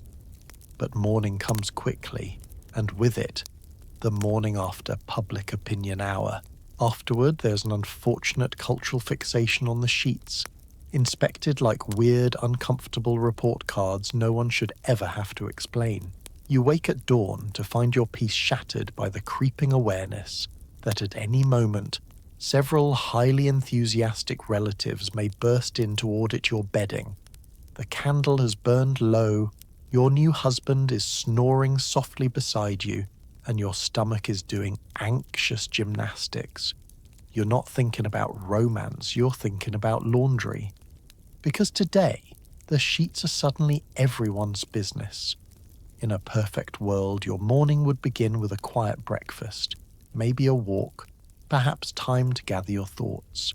Instead, you're bracing for quality control. Medieval society, for reasons we do not endorse, believed that marital success could be measured in thread count plus or minus bodily evidence. And someone, an aunt, a cousin, or a very stern neighbour has been appointed to check. No one trains for this job. You don't go to bedsheet inspector school. There is no certification. But some women volunteer with unsettling enthusiasm. You've seen that gleam in their eyes, the same glitter people get when they are about to talk about a scandalous goose incident. Knock knock, it's show time. A chorus of older women enter the room, treading softly but not quietly. They greet you with smiles too wide to be comforting. Meanwhile, your husband is trying to look dignified while clearly wanting to crawl into a different century. The inspectors approach the bed like scientists encountering a rare and fragile specimen. They adjust their shawls, crack their knuckles, and begin examining the sheets with the seriousness of tax auditors. No one speaks. The silence is so heavy it could flatten a cow. In some households, this ritual is purely symbolic, no one looks closely, and they happily accept whatever story you tell. But in others, they expect physical confirmation of your virtuous entrance into marriage. If they find what tradition says they should, the room erupts in relieved celebration. Aunt Mildred wipes her brow. Someone mutters, "Praise be." A cousin claps. You wish to vanish. If they do not find what tradition expects, things get tense. Cue murmurs, raised eyebrows, perhaps an emergency meeting of the Village Concern Committee. Multiple explanations are considered, from she's cursed to maybe the moon was in the wrong place. What is rarely considered is the obvious. Biology doesn't follow folklore. Bodies vary. Hymens are not medieval warranty seals. Still, popular understanding is about as accurate as a cow predicting the weather. If the sheets don't show proof, your reputation may wobble like a loose wagon wheel. The dreaded rumour mill revs its engine. Suddenly you're the star of a story you didn't write. Sometimes your family has a contingency plan. A bottle of animal blood discreetly tucked away near the hearth, because nothing says marital privacy like applying strategic stage. Make up to your bedding. A few careful drops, and voila, everyone is satisfied, even if no one involved understands basic anatomy. Meanwhile, your husband tries to maintain composure. For men, this ritual is awkward but less punishing. If the sheet evidence is lacking, the blame leans toward you, not him. He could be physically exhausted, anxious, or simply a late bloomer, and no one would care. They'll say, "Give him some ale, he'll manage." Everyone nods like this is solid science. If the inspectors are satisfied, the bedding is triumphantly displayed or at least reported to the household. Neighbours will hear before noon. By tomorrow, the whole village will know, and someone will already be planning a commemorative tapestry. News travels fast when it's absolutely none of anyone else's business. If the verdict is inconclusive, things get complicated. More attempts may be encouraged, more prayers, possibly even medical opinions, which is frightening, considering medieval medicine involved leeches, wine, and vague hand-waving about humours. In rare tragedies, if families doubt the bride's innocence, formal investigations could occur. These were uneven, often unfair, and based on a mix of superstition, anxiety, and community gossip rather than facts. Still, recorded history reminds us, many couples simply shrugged, ignored the hype, and lived their lives. Not every sheet faced public trial. Eventually the inspectors leave, satisfied or scandalized. The room empties. You and your husband are finally alone again, gazing at each other with the haunted eyes of people who had just survived the world's least romantic group project. You sip the water from last night, now lukewarm and full of dust. He coughs. You share a weak smile, your first battle as a married couple complete. Outside, the village is already moving on to its favourite activity, talking about you. Because inspection is only the beginning. After that comes the community reaction. Everyone has opinions. No evidence. People assume something shocking.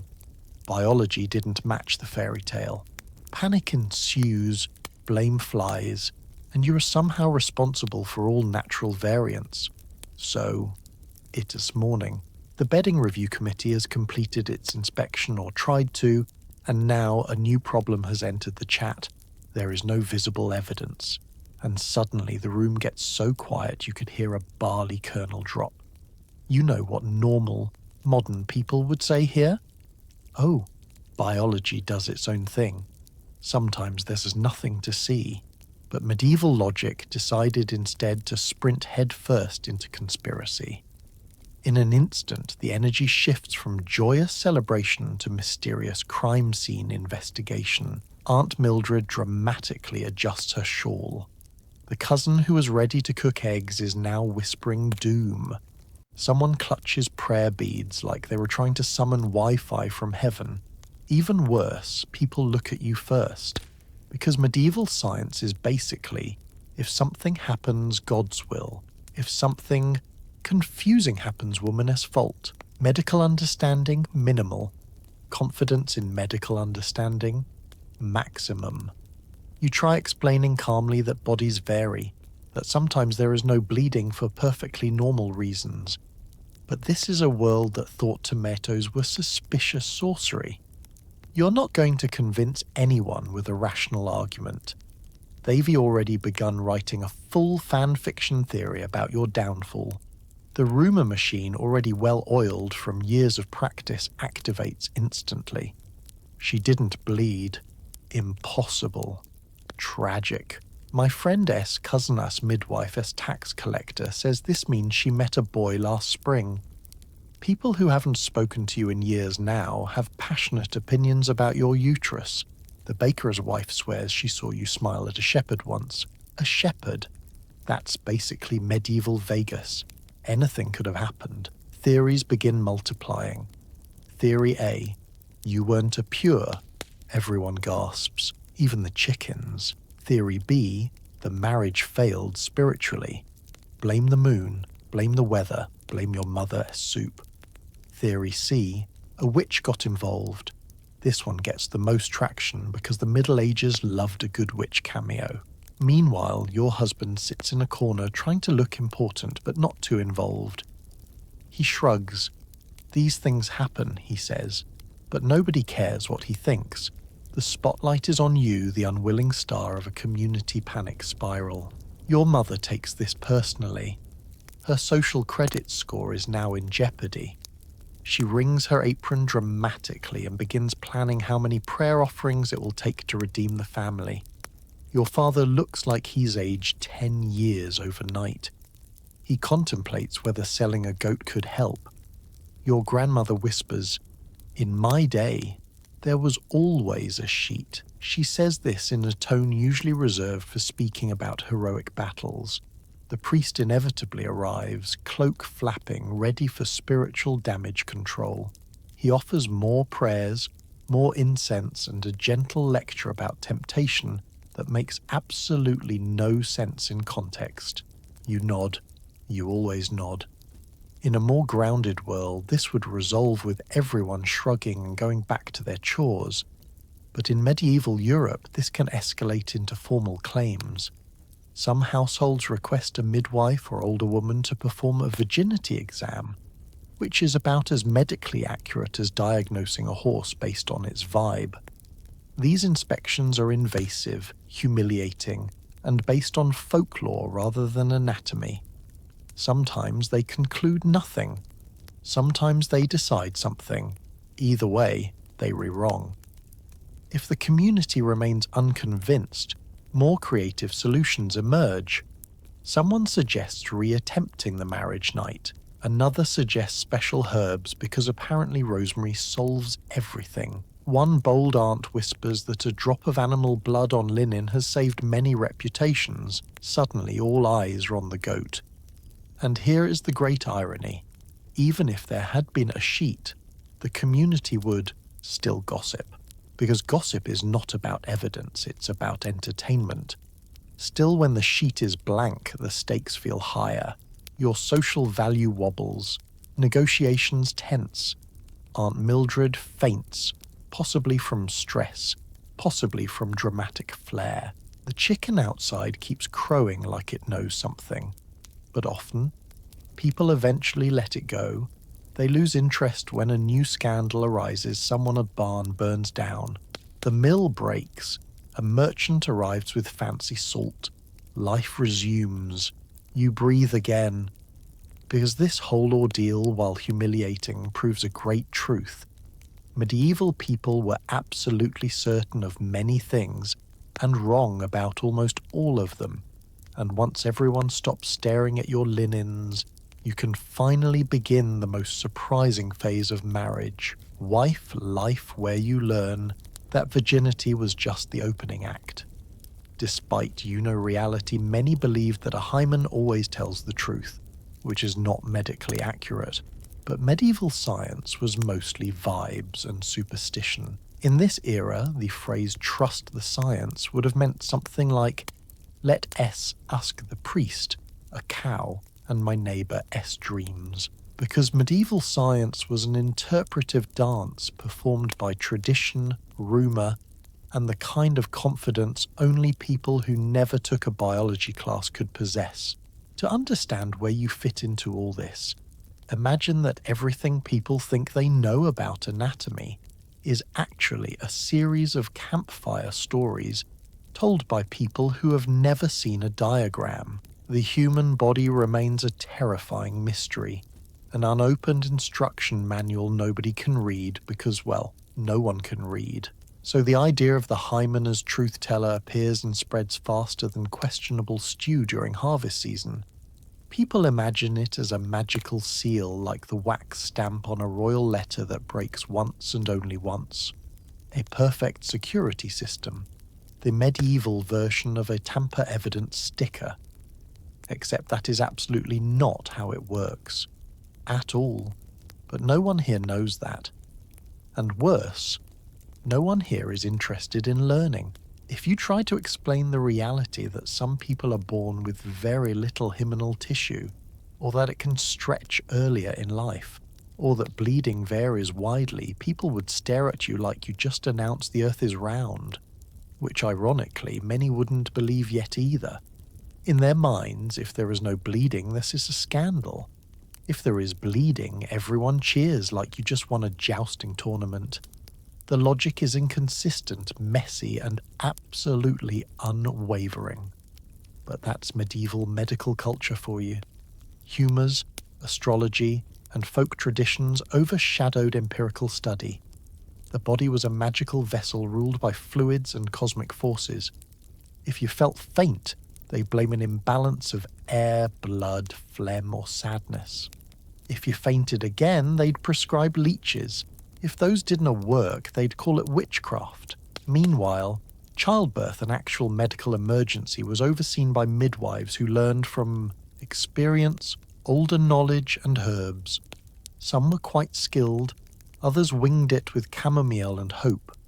But when it came to purity, those same midwives could be asked to inspect a bride's anatomy, not because they had scientific expertise, but because someone needed a professional, and they were the closest thing. Their conclusion was then treated like gospel, even though it was built on folklore. And oh, the folklore! There were endless beliefs about what proved innocence. Some said women who had not lain with a man would close their legs automatically. Others said a maiden could run across a field without stumbling, or that her voice would sound like an angelic choir. Good luck if you're tone deaf. There were even herbal tests, such as concoctions that would supposedly reveal truth when swallowed. In reality, they probably just tasted bad and made your stomach loud enough to scare the chickens. The hymen myth survives for centuries, not because it is true, but because it is convenient. It offers an illusion of certainty in a world that has none. Families cling to it because inheritance depends on legitimate children. Communities cling to it because order depends on predictability. And patriarchal structures cling to it because controlling purity feels like controlling destiny. You're just trying to get through breakfast. The priest assures everyone that God knows the truth, but the community still wants visible proof. They crave tangible signs in a world where signs come mostly from dreams and the weather. So, in the absence of understanding, the hymen becomes a symbol, a biological mascot for morality. You sit through discussions about your body, spoken in front of you as though you're a decorative fern. The baker's wife quotes her cousin S, neighbour se, midwife. A visiting merchant says in his homeland, women are born with bells inside them that ring on their wedding night. He's definitely making that up. People nod anyway. There is no winning here. Science hasn't arrived yet. She's centuries away, probably stuck in traffic. Luckily, as time passes, most people get distracted by harvests, taxes, weather disasters, and extremely petty neighbour disputes. Your personal anatomy becomes yesterday's headline, and you learn an important lesson. In the Middle Ages, the loudest belief, not the truest, usually wins. So you nod, smile, and carry on. Because whether science exists or not, life continues. And next, we enter the fantastic new phase of your journey, living as a wife, a full-time job with no pay and constant critiques. If rumours start, a simple misunderstanding can become a social nightmare. You're suddenly rated 1 star for something you didn't order. It happens faster than spilled ale on a wooden floor. One moment, you're waking up as a perfectly normal medieval newlywed, trying to decide whether breakfast involves actual food or yesterday's stew. The next, you're the subject of a village-wide performance review, except you never applied for this job and cannot resign. Word travels with supernatural efficiency. Somehow, before you even get downstairs, absolutely everyone knows there was an issue. No one will say specifically what the issue is, but the tone tells you everything. There are sighs, meaningful head tilts, the kind of looks people give when a cow delivers a calf that looks a little too much like the neighbour's cow. And just like that, your reputation, one of the few things you technically own, starts depreciating like a cart pulled by a donkey who suddenly decided he's on vacation. One woman kindly approaches to tell you she's praying for your soul. Another asks if you are feeling different, as though purity can be diagnosed by eye contact alone. A gaggle of teens walks past whispering, elbowing each other, and giggling because gossip is the original Fortnite. You're now living inside the world's worst Yelp review. Bride did not perform as expected, would not recommend. No one explains what expectations were exactly, but everyone agrees they were not met. Middle-aged men who have never successfully completed a household task without supervision, suddenly consider themselves experts on female anatomy. The village priest quotes scripture vaguely. The baker's wife offers unsolicited advice. Your husband-esque uncle shakes his head like he's been deeply betrayed, even though he met you only once and spent that entire conversation talking about his new sheep. The irony, of course, is that medieval people have bigger problems: plagues, wolves, famine, winter. But nothing ignites the social imagination quite like perceived scandal. So instead of preparing for weather-related despair, the villagers are holding emergency meetings about your body like it's the town bridge about to collapse. Public shame spreads like mold on warm bread. At market, vendors you've known for years purse their lips. The fishmonger pretends he doesn't see you. The cheese seller gives suspiciously tiny samples. An old woman tries to sell you an herb bundle for protection, although she wants a from what? You buy it anyway, partly because you're desperate, and partly because you're just trying to support local businesses. Your husband, he's trying. He reassures people that everything is fine. But his everything is fine sounds like someone trying to convince a mob that fire is just orange water. People nod politely at him, then continue panicking. Because why listen to the person involved when Ethel from 2 doors down has a theory based on a dream she had about bees? The social consequences can snowball. Whispers turn into questions. Questions turn into judgments. Judgments turn into invitations for outside intervention, usually religious. Suddenly, the priest wants to speak with you privately. He uses phrases like spiritual inquiry and communal purity, which sound suspiciously like things that end in more gossip. In extreme cases, rumors could threaten your marriage contract or social standing. A worried family might request additional evaluation again, performed by someone whose medical training consists of holding herbs while humming. If the community thinks the marriage is spiritually flawed, there could be pressure for a reconsummation, more prayers, or worst of all, public penance. Public penance often involves standing outside the church in a humble outfit, while people judge you with the enthusiasm usually reserved for fresh pastries. But shame's strange creature that it is eventually begins to fade, not because people learned anything, but because attention spans are short. The blacksmith S. ban collapses. A merchant arrives with pepper. The priest S. horse runs away and is found in a field eating someone else's turnips. Suddenly, that is the new scandal. Your personal Yelp page closes for now. You can take a breath. You survive, because medieval life is designed to keep everyone too busy, too hungry, and too tired to maintain long-term outrage. Still, the memory lingers. You became living proof of a truth older than history. If something can be misunderstood, it will be. And a misunderstanding can become public theatre faster than you can say, "Pass the butter." Eventually, you learn to move through town with practiced calm. You nod, you smile, you ignore the whispers, you continue living milking goats, sewing seams, dodging emotional shrapnel. The world does not stop.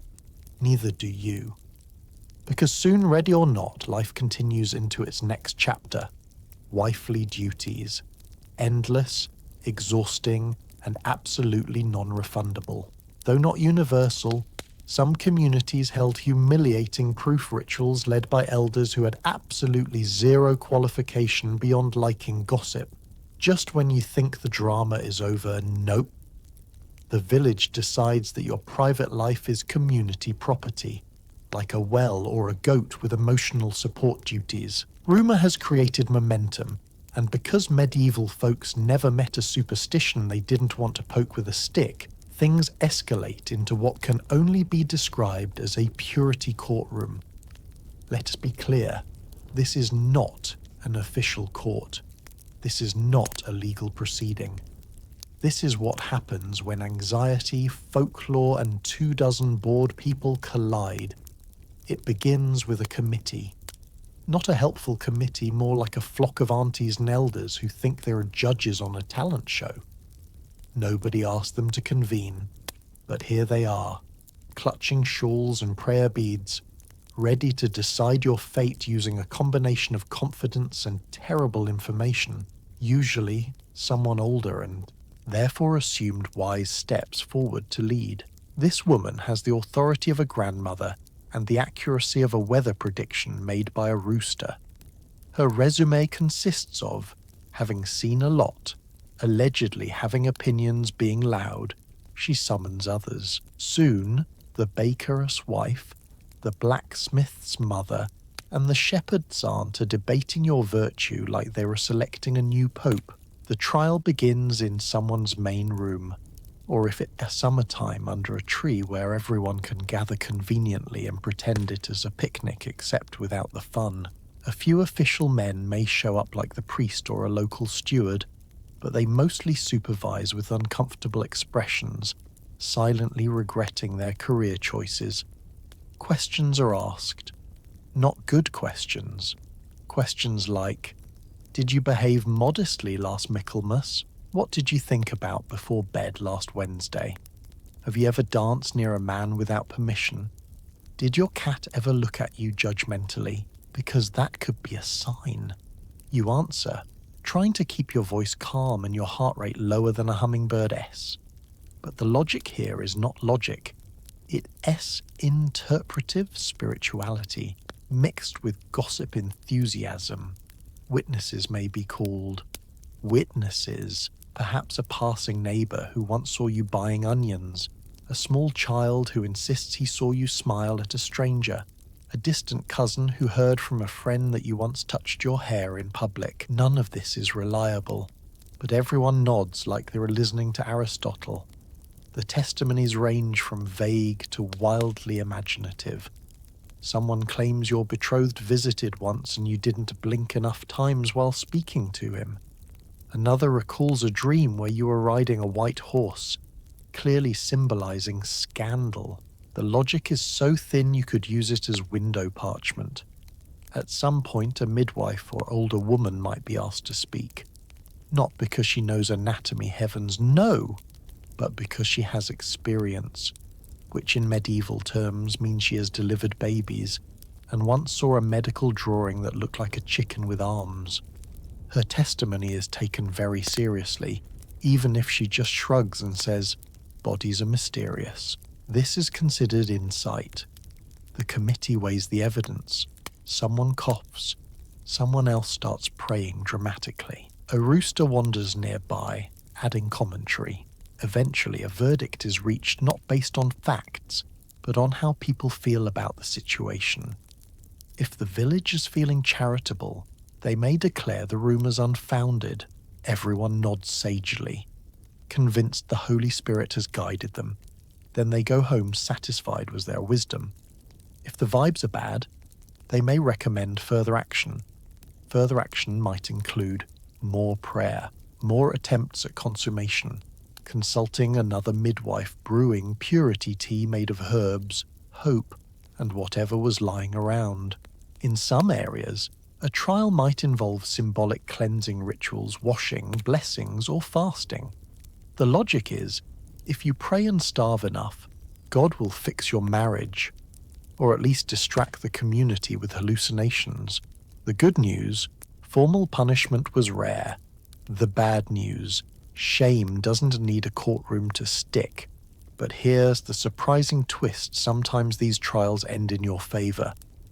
Not necessarily because anyone understands anatomy, but because the village eventually remembers it has crops to sow and taxes to dodge. Tension span shorter than a candlewick. Life moves on. You're tired, but you're still standing. You learn that medieval justice wasn't about truth. It was about restoring social calm. Once the gossip winds die down, when everyone gets busy with chores, illness, harvest, or someone else's drama, the trial is forgotten. Well, mostly. The memory lingers. Your role in the community is forever coloured by whispers and side eyes. But you also gain something new: resilience. The quiet knowledge that you survived a humiliating public inquisition run by people who couldn't spell the word biology. And now life marches forward into its next phase, marriage proper. Welcome to your new, exhausting job title, wife. To help or hide, some girls used herbal treatments recommended by midwives who claim to know mystical tightening secrets. It's basically ancient goop.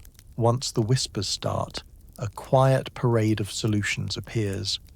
Not helpful solutions, of course. Solutions crafted from a blend of folklore, guesswork, questionable botany, and the confident assurances of women who've seen a lot, but learned mostly from other women who also never saw a diagram. You find yourself sitting at the wooden table beside a midwife, one of the most respected figures in your community. She smells faintly of smoke and mint and has the air of someone who once delivered a baby in a thunderstorm. Her eyes gleam with wisdom and possibly sleep deprivation.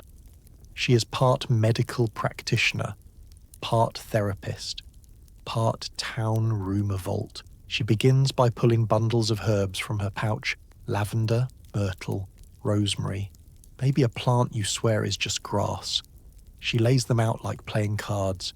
Each has a purpose, though that purpose may change depending on the weather, the mood of nearby livestock or planetary alignment. She explains that these herbs can restore maidenly firmness, a phrase that sounds like someone trying to fix a chair. You nod, because what does one say to that? The midwife is confident. She talks about warming poultices, cleansing teas, and other treatments with names like quieting water and sweetness oil. None of these sound like things that should go anywhere near your body, yet here we are. Herbal remedies in the Middle Ages weren't all nonsense. Many served real medicinal functions. But purity potions? Let's say the scientific foundation was thin. Some mixtures included astringents like myrtle or alum. Others used rosewater, wine, or vinegar. A few involved spices so expensive they could pay rent. Your parents might consider this a reasonable investment, like a medieval warranty extension. The midwife gives you instructions. Some are simple: drink this tea. Some are elaborate: boil these leaves while praying, then bury the remnants by moonlight near crossroads. You begin to suspect half of medicine is mood lighting. She also emphasizes secrecy. Nothing good comes from an audience. She hands you a tiny cloth pouch filled with herbs and warns you not to tell anyone where you got it, not even your husband. This is less because he'll object, and more because he will inevitably blurt it out to his mother, who will tell the baker's wife, who will, well, you know. As she speaks, you remember that midwives walk a tricky line. They hold centuries of oral knowledge, but also risk accusations of sorcery when that knowledge looks too effective. So they package everything in prayer, saints' names, and plausible deniability. You appreciate the delicacy. If improving purity fails, she offers plan B, disguise. Perhaps you stage a timely nosebleed, or sprinkle strategic sheep's blood on linen. You wonder when your life became a community theatre production. She shrugs. These are simply tactics. Midwives learned to work within a system that valued symbolism over truth. Some girls try folk remedies before marriage: spicy teas, cool baths, herbs tucked in undergarments like tiny green insurance policies. Others rely on prevention, never being alone with a boy, avoiding dancing during Lent, running from suspicious goats, just in case. By adulthood, folk medicine is less a toolkit and more a lifestyle. You ask gently whether any of this actually works. The midwife smiles in a way that could mean yes, no, or don't worry about it. She says something about the strength of belief, and perhaps that is the real medicine, or that she's tired. Hard to tell. While some treatments soothe, others taste like betrayal. A vile tea made of bitter herbs promises renewal. You drink it. It works briefly because you are so distracted by the taste that you forget you were anxious. When the remedies are done, the midwife dismisses you.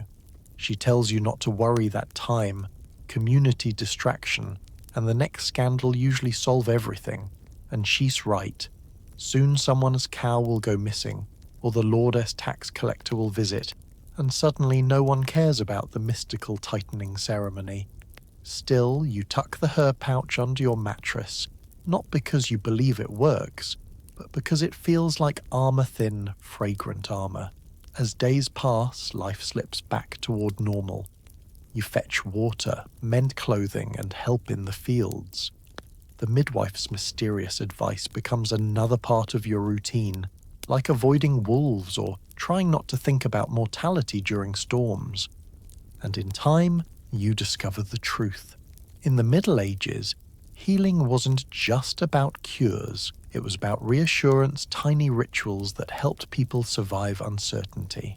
Before long, your attention turns away from purity and toward the ongoing realities of married life, responsibilities, relationships, and the daily grind that demands so much more than myth. Because now it has time for actual wife duties, 24/7, no training, no days off. If things get bad, your only backup plan is running away to a convent. It is not freedom, but you do get better reading opportunities. Every medieval girl keeps a quiet little fantasy tucked somewhere between her prayer beads and whatever snack she's hidden from her siblings. Escape. And in this world, escape doesn't mean hopping a train to Paris or starting a new life under a different name. It means something far less glamorous, joining a convent. It's the medieval equivalent of quitting your job to go live in a library with structured meal plans. You imagine the scene, slipping out in the pre-dawn mist, cloak pulled tight, tiptoeing past sleeping chickens who absolutely cannot be trusted to keep secrets. You are not running toward personal liberation, you are running toward God and maybe some peace, and definitely a future with fewer public linen inspections. A convent, surprisingly, is one of the few respectable destinations not involving marriage. The church loves a woman who loves Jesus, especially if she brings a dowry. That's right, there is still a fee. Even escape has a cover charge. Your father might protest not out of spiritual concern, but because he has already mentally spent your dowry negotiating ploughs or sheep futures, the idea of you leaving now is like cancelling a wedding venue after the deposit cleared. But if things become socially unbearable, sometimes the church steps in. If your marriage collapses, if rumours spread too far, if the community decides your presence is bad for the crops, yes, medieval logic, then the convent becomes the safety net. Well, safety. At the convent, life is structured: prayer at dawn, chores, quiet hours, more prayer, maybe a bit of weaving or gardening, and reading. Actual reading. While most women in the village barely get beyond recognizing their name on a spinning wheel, nuns learn Latin, study religious texts, and copy manuscripts. Some even write poetry or music. It's a far cry from scrubbing floors under your mother-in-law's critical gaze, which is to say, convents were occasionally the closest thing this era had to grad school. Your daydream continues. You imagine waking to birdsong rather than an angry rooster. You kneel in prayer with peaceful sisters who don't care about your wedding night linens, your dowry, or who saw you at the well last Thursday. Every moment is quiet, holy, predictable. You have a bed that's not shared with a blanket of expectations and gossip, but nothing is perfect. The vow of chastity means everyone officially stops talking about your purity, which is suspiciously refreshing. Still, poverty and obedience aren't just poetic words. They are daily practices. You answer to an abbess who might be kind and scholarly or terrifying with eyes that could curdle milk. Your meals are simple bread, broth, maybe dried fruit if God is feeling generous. Fasting is common, and if someone falls ill, herbs and prayer battle it out for top billing. There's also the matter of freedom. Yes, the convent shelters you from village scrutiny, but it is still a cage. A well-lit, literacy-friendly cage, but a cage nonetheless. Once you are inside, leaving isn't simple. Not impossible, but it requires permission forms and bureaucratic holy paperwork. Medieval HR. Still, many women found empowerment within those walls. Some rose to leadership, mentoring novices, managing lands, or supervising the community's finances. Nuns could be shockingly competent business people. The convent often ran farms, rented property, and oversaw market deals, all without needing to endure an uncle loudly explaining plough mechanics. Some historians even suggest that life in a convent could offer more autonomy than marriage ever would. You answer to a higher power, yes, but you're also part of a sisterhood. You get space to think, to breathe, to stop performing femininity as defined by your village-esque gossip standards. Plus you gain something priceless. Distance. The village stops whispering about you because you aren't there to be whispered about. And since news moves at the speed of a loaf of bread, your scandal eventually dissolves into memory. After a few years, all anyone recalls is that you went to serve God, which sounds noble, elevated, much better than Sheet Watch, the sequel. Some women choose this life proactively before marriage becomes a problem. Others flee after experiencing loss, humiliation, or simple exhaustion, and some are placed there as children, destined for religious life without participating in the social purity Olympics at all. You're not guaranteed happiness there, but you are guaranteed fewer spectators, and that alone makes it tempting. Still, not every medieval girl chooses the convent route. Most remain in the world married, working, raising children, embracing the relentless rhythm of village life. The convent is the escape hatch, but not always the answer. For now, the fantasy lives quietly in your mind. Because ready or not, tomorrow demands your presence. There are chores, expectations, and a life you didn't choose but must live. Next up, the role you can opt out of. Wifehood. Long hours, low pay, no return policy. Accusations could damage reputations and futures. While we were exaggerating for humor, historically these situations risk marriages, livelihoods, and social standing. Up to now, we've been floating through this medieval circus with humor as your emotional life raft. But under the jokes and absurdity from linen inspectors to aunt committees lurks something heavier. Because in a world where your worth is tied to reputation, virtue, and your ability to fit inside the village's idea of normal, one rumor can feel like a falling anvil. You wake in a society designed around fragile social balance. Every household depends on alliances, land, and predictable successions. Marriage is not about romance, it's about continuity. If people believe a bride will not pure, that continuity is threatened, and fear more than ignorance drives consequences. So when gossip starts, it is not merely uncomfortable, it is destabilizing. This is a culture with lawyers ready to defend your honor, or therapists to help you unpack emotional trauma over herbal tea. Instead, there is silence, shame, and a lot of praying that this whole ordeal simply goes away. You have minimal control. Your fate lies in the hands of neighbors who still believe storms are caused by sins and caterpillars. If the rumors stick, the first casualty is your marriage. Your new husband is under intense pressure, not only to fulfill his marital role, but to protect his family's reputation. If the community doubts your worthiness, he might distance himself. His parents could demand intervention.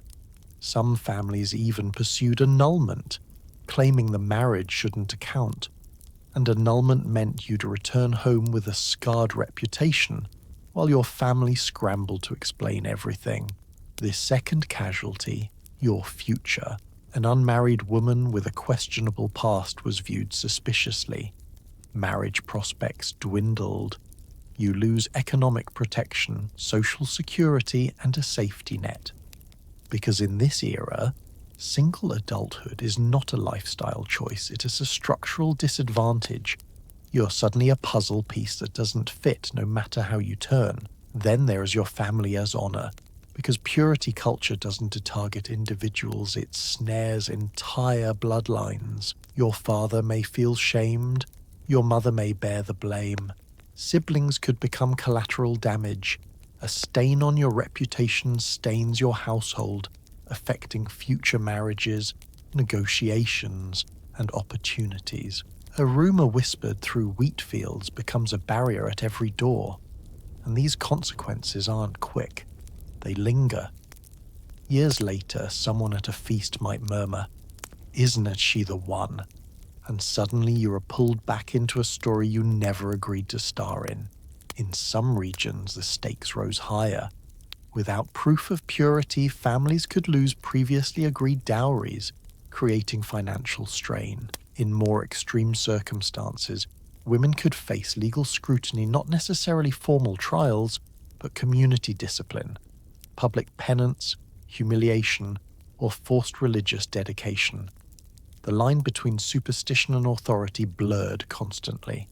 This is where fear lives, not in the spectacle of sheet watching, but in the quiet awareness that one misunderstanding could unravel your life. And yet here's the important wrinkle: there is nuance. Reactions varied widely. Some communities were lenient and practical. Many couples ignored the scrutiny and simply carried on with their lives. In many places, accusations faded fast. People had harvest to worry about, wolves to deter, taxes to pay, children to raise. Survival demanded attention, leaving little space for prolonged scandal.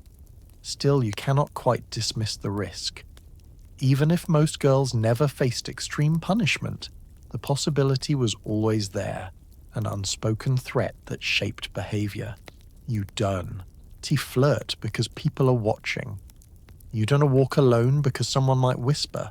You don't speak too loudly, laugh too freely, or pause too long near the blacksmith's apprentice with the suspiciously good hair. Your very existence becomes an exercise in caution, and it is exhausting. So you move through the village with quiet awareness, managing your words, appearance, and actions with strategic care. Not because you want to, but because you must. Yet despite all this, you're still here. You keep living. You eat, sleep, laugh, work, help deliver babies, trade at market, wash clothes at the stream. You cultivate strength in silence. You learn endurance. You develop humor as armor, because if you don't laugh, you'll drown.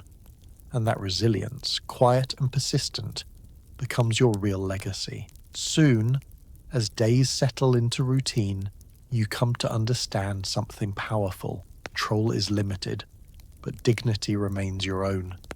Because despite living under constant watch, you still find ways to carve out small spaces of autonomy, community, and joy. And now, finally, with trials behind you, the scandal fading, and life continuing, we arrive at the next chapter: daily married life. Welcome to the most exhausting normalcy ever invented. Eventually, society gets distracted by a cat with a funny limp or a bishop's new hat. Your nightmare becomes yesterday's news, and you can breathe again, hopefully. It doesn't happen all at once.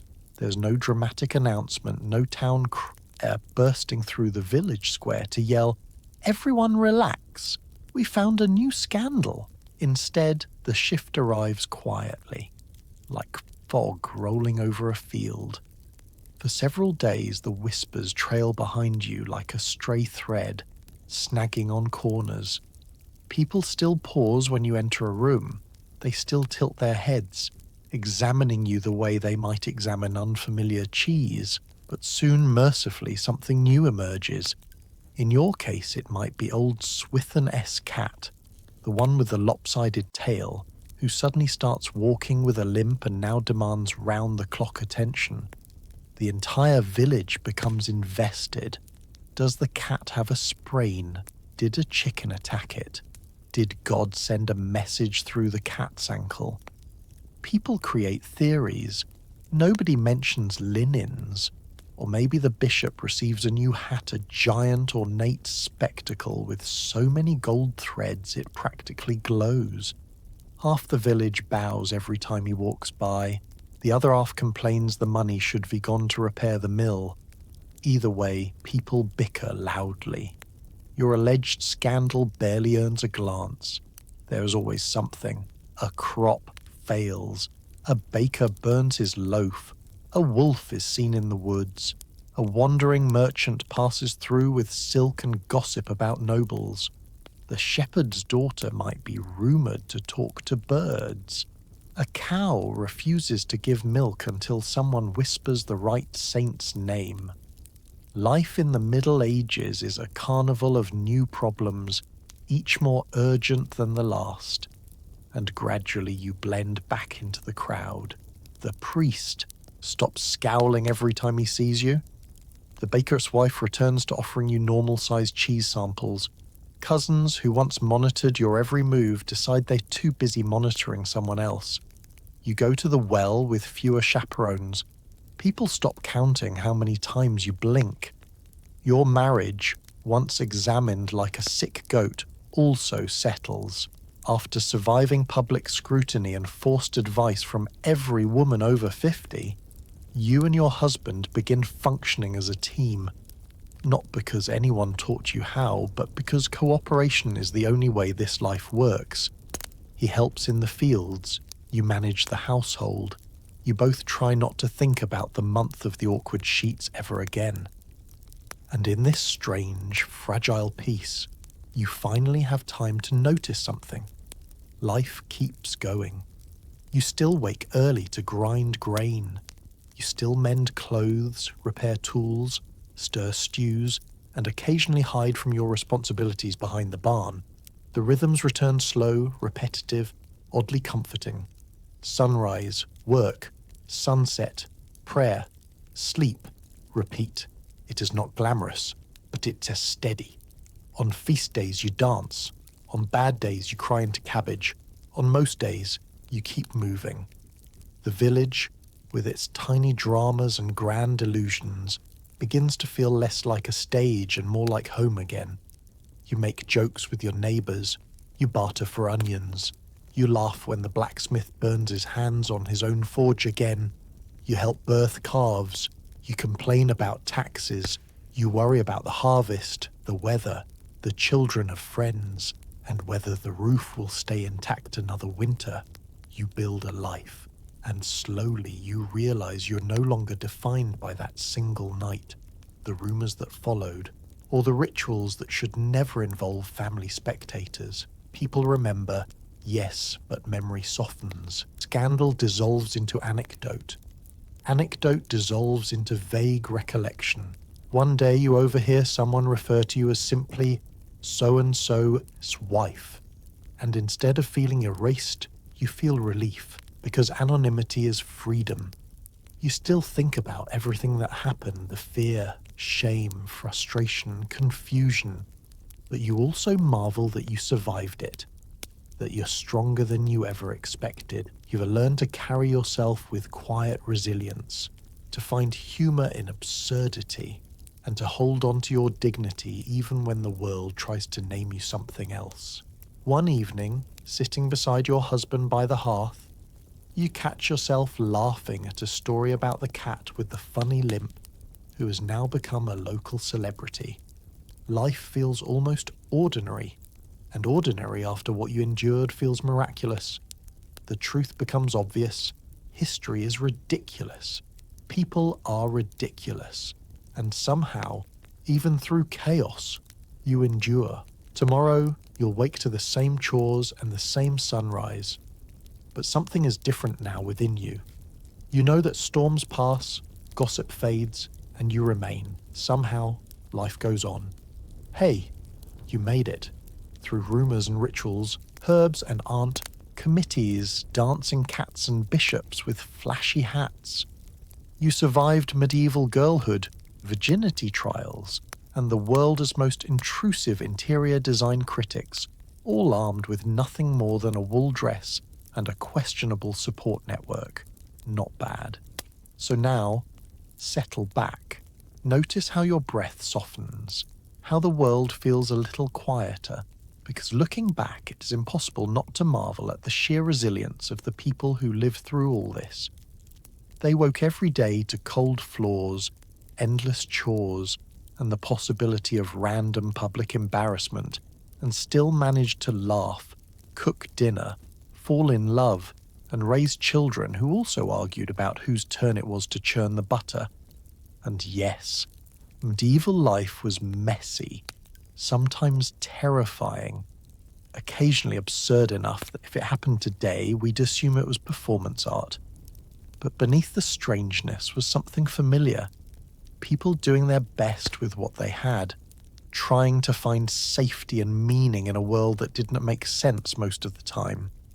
As you rest tonight, maybe hold a little gratitude for your soft mattress, secure locks, and the blessed absence of professional bedsheet inspectors lurking outside your door. Your life is better than 99% of human history, simply because you don't have to prove anything with linens. Whisper a small thank you to the ancestors who survived lice, leeches, superstitions, and more than a few terrible hats. Thanks to them, you're here warm, safe, and hopefully wrapped in cotton sheets that no one is planning to audit in the morning. History may be gross, confusing, and occasionally hilarious, but it's also proof that humans are stubborn, hopeful, and endlessly creative in their attempts to carry on. Rest well. You've earned it.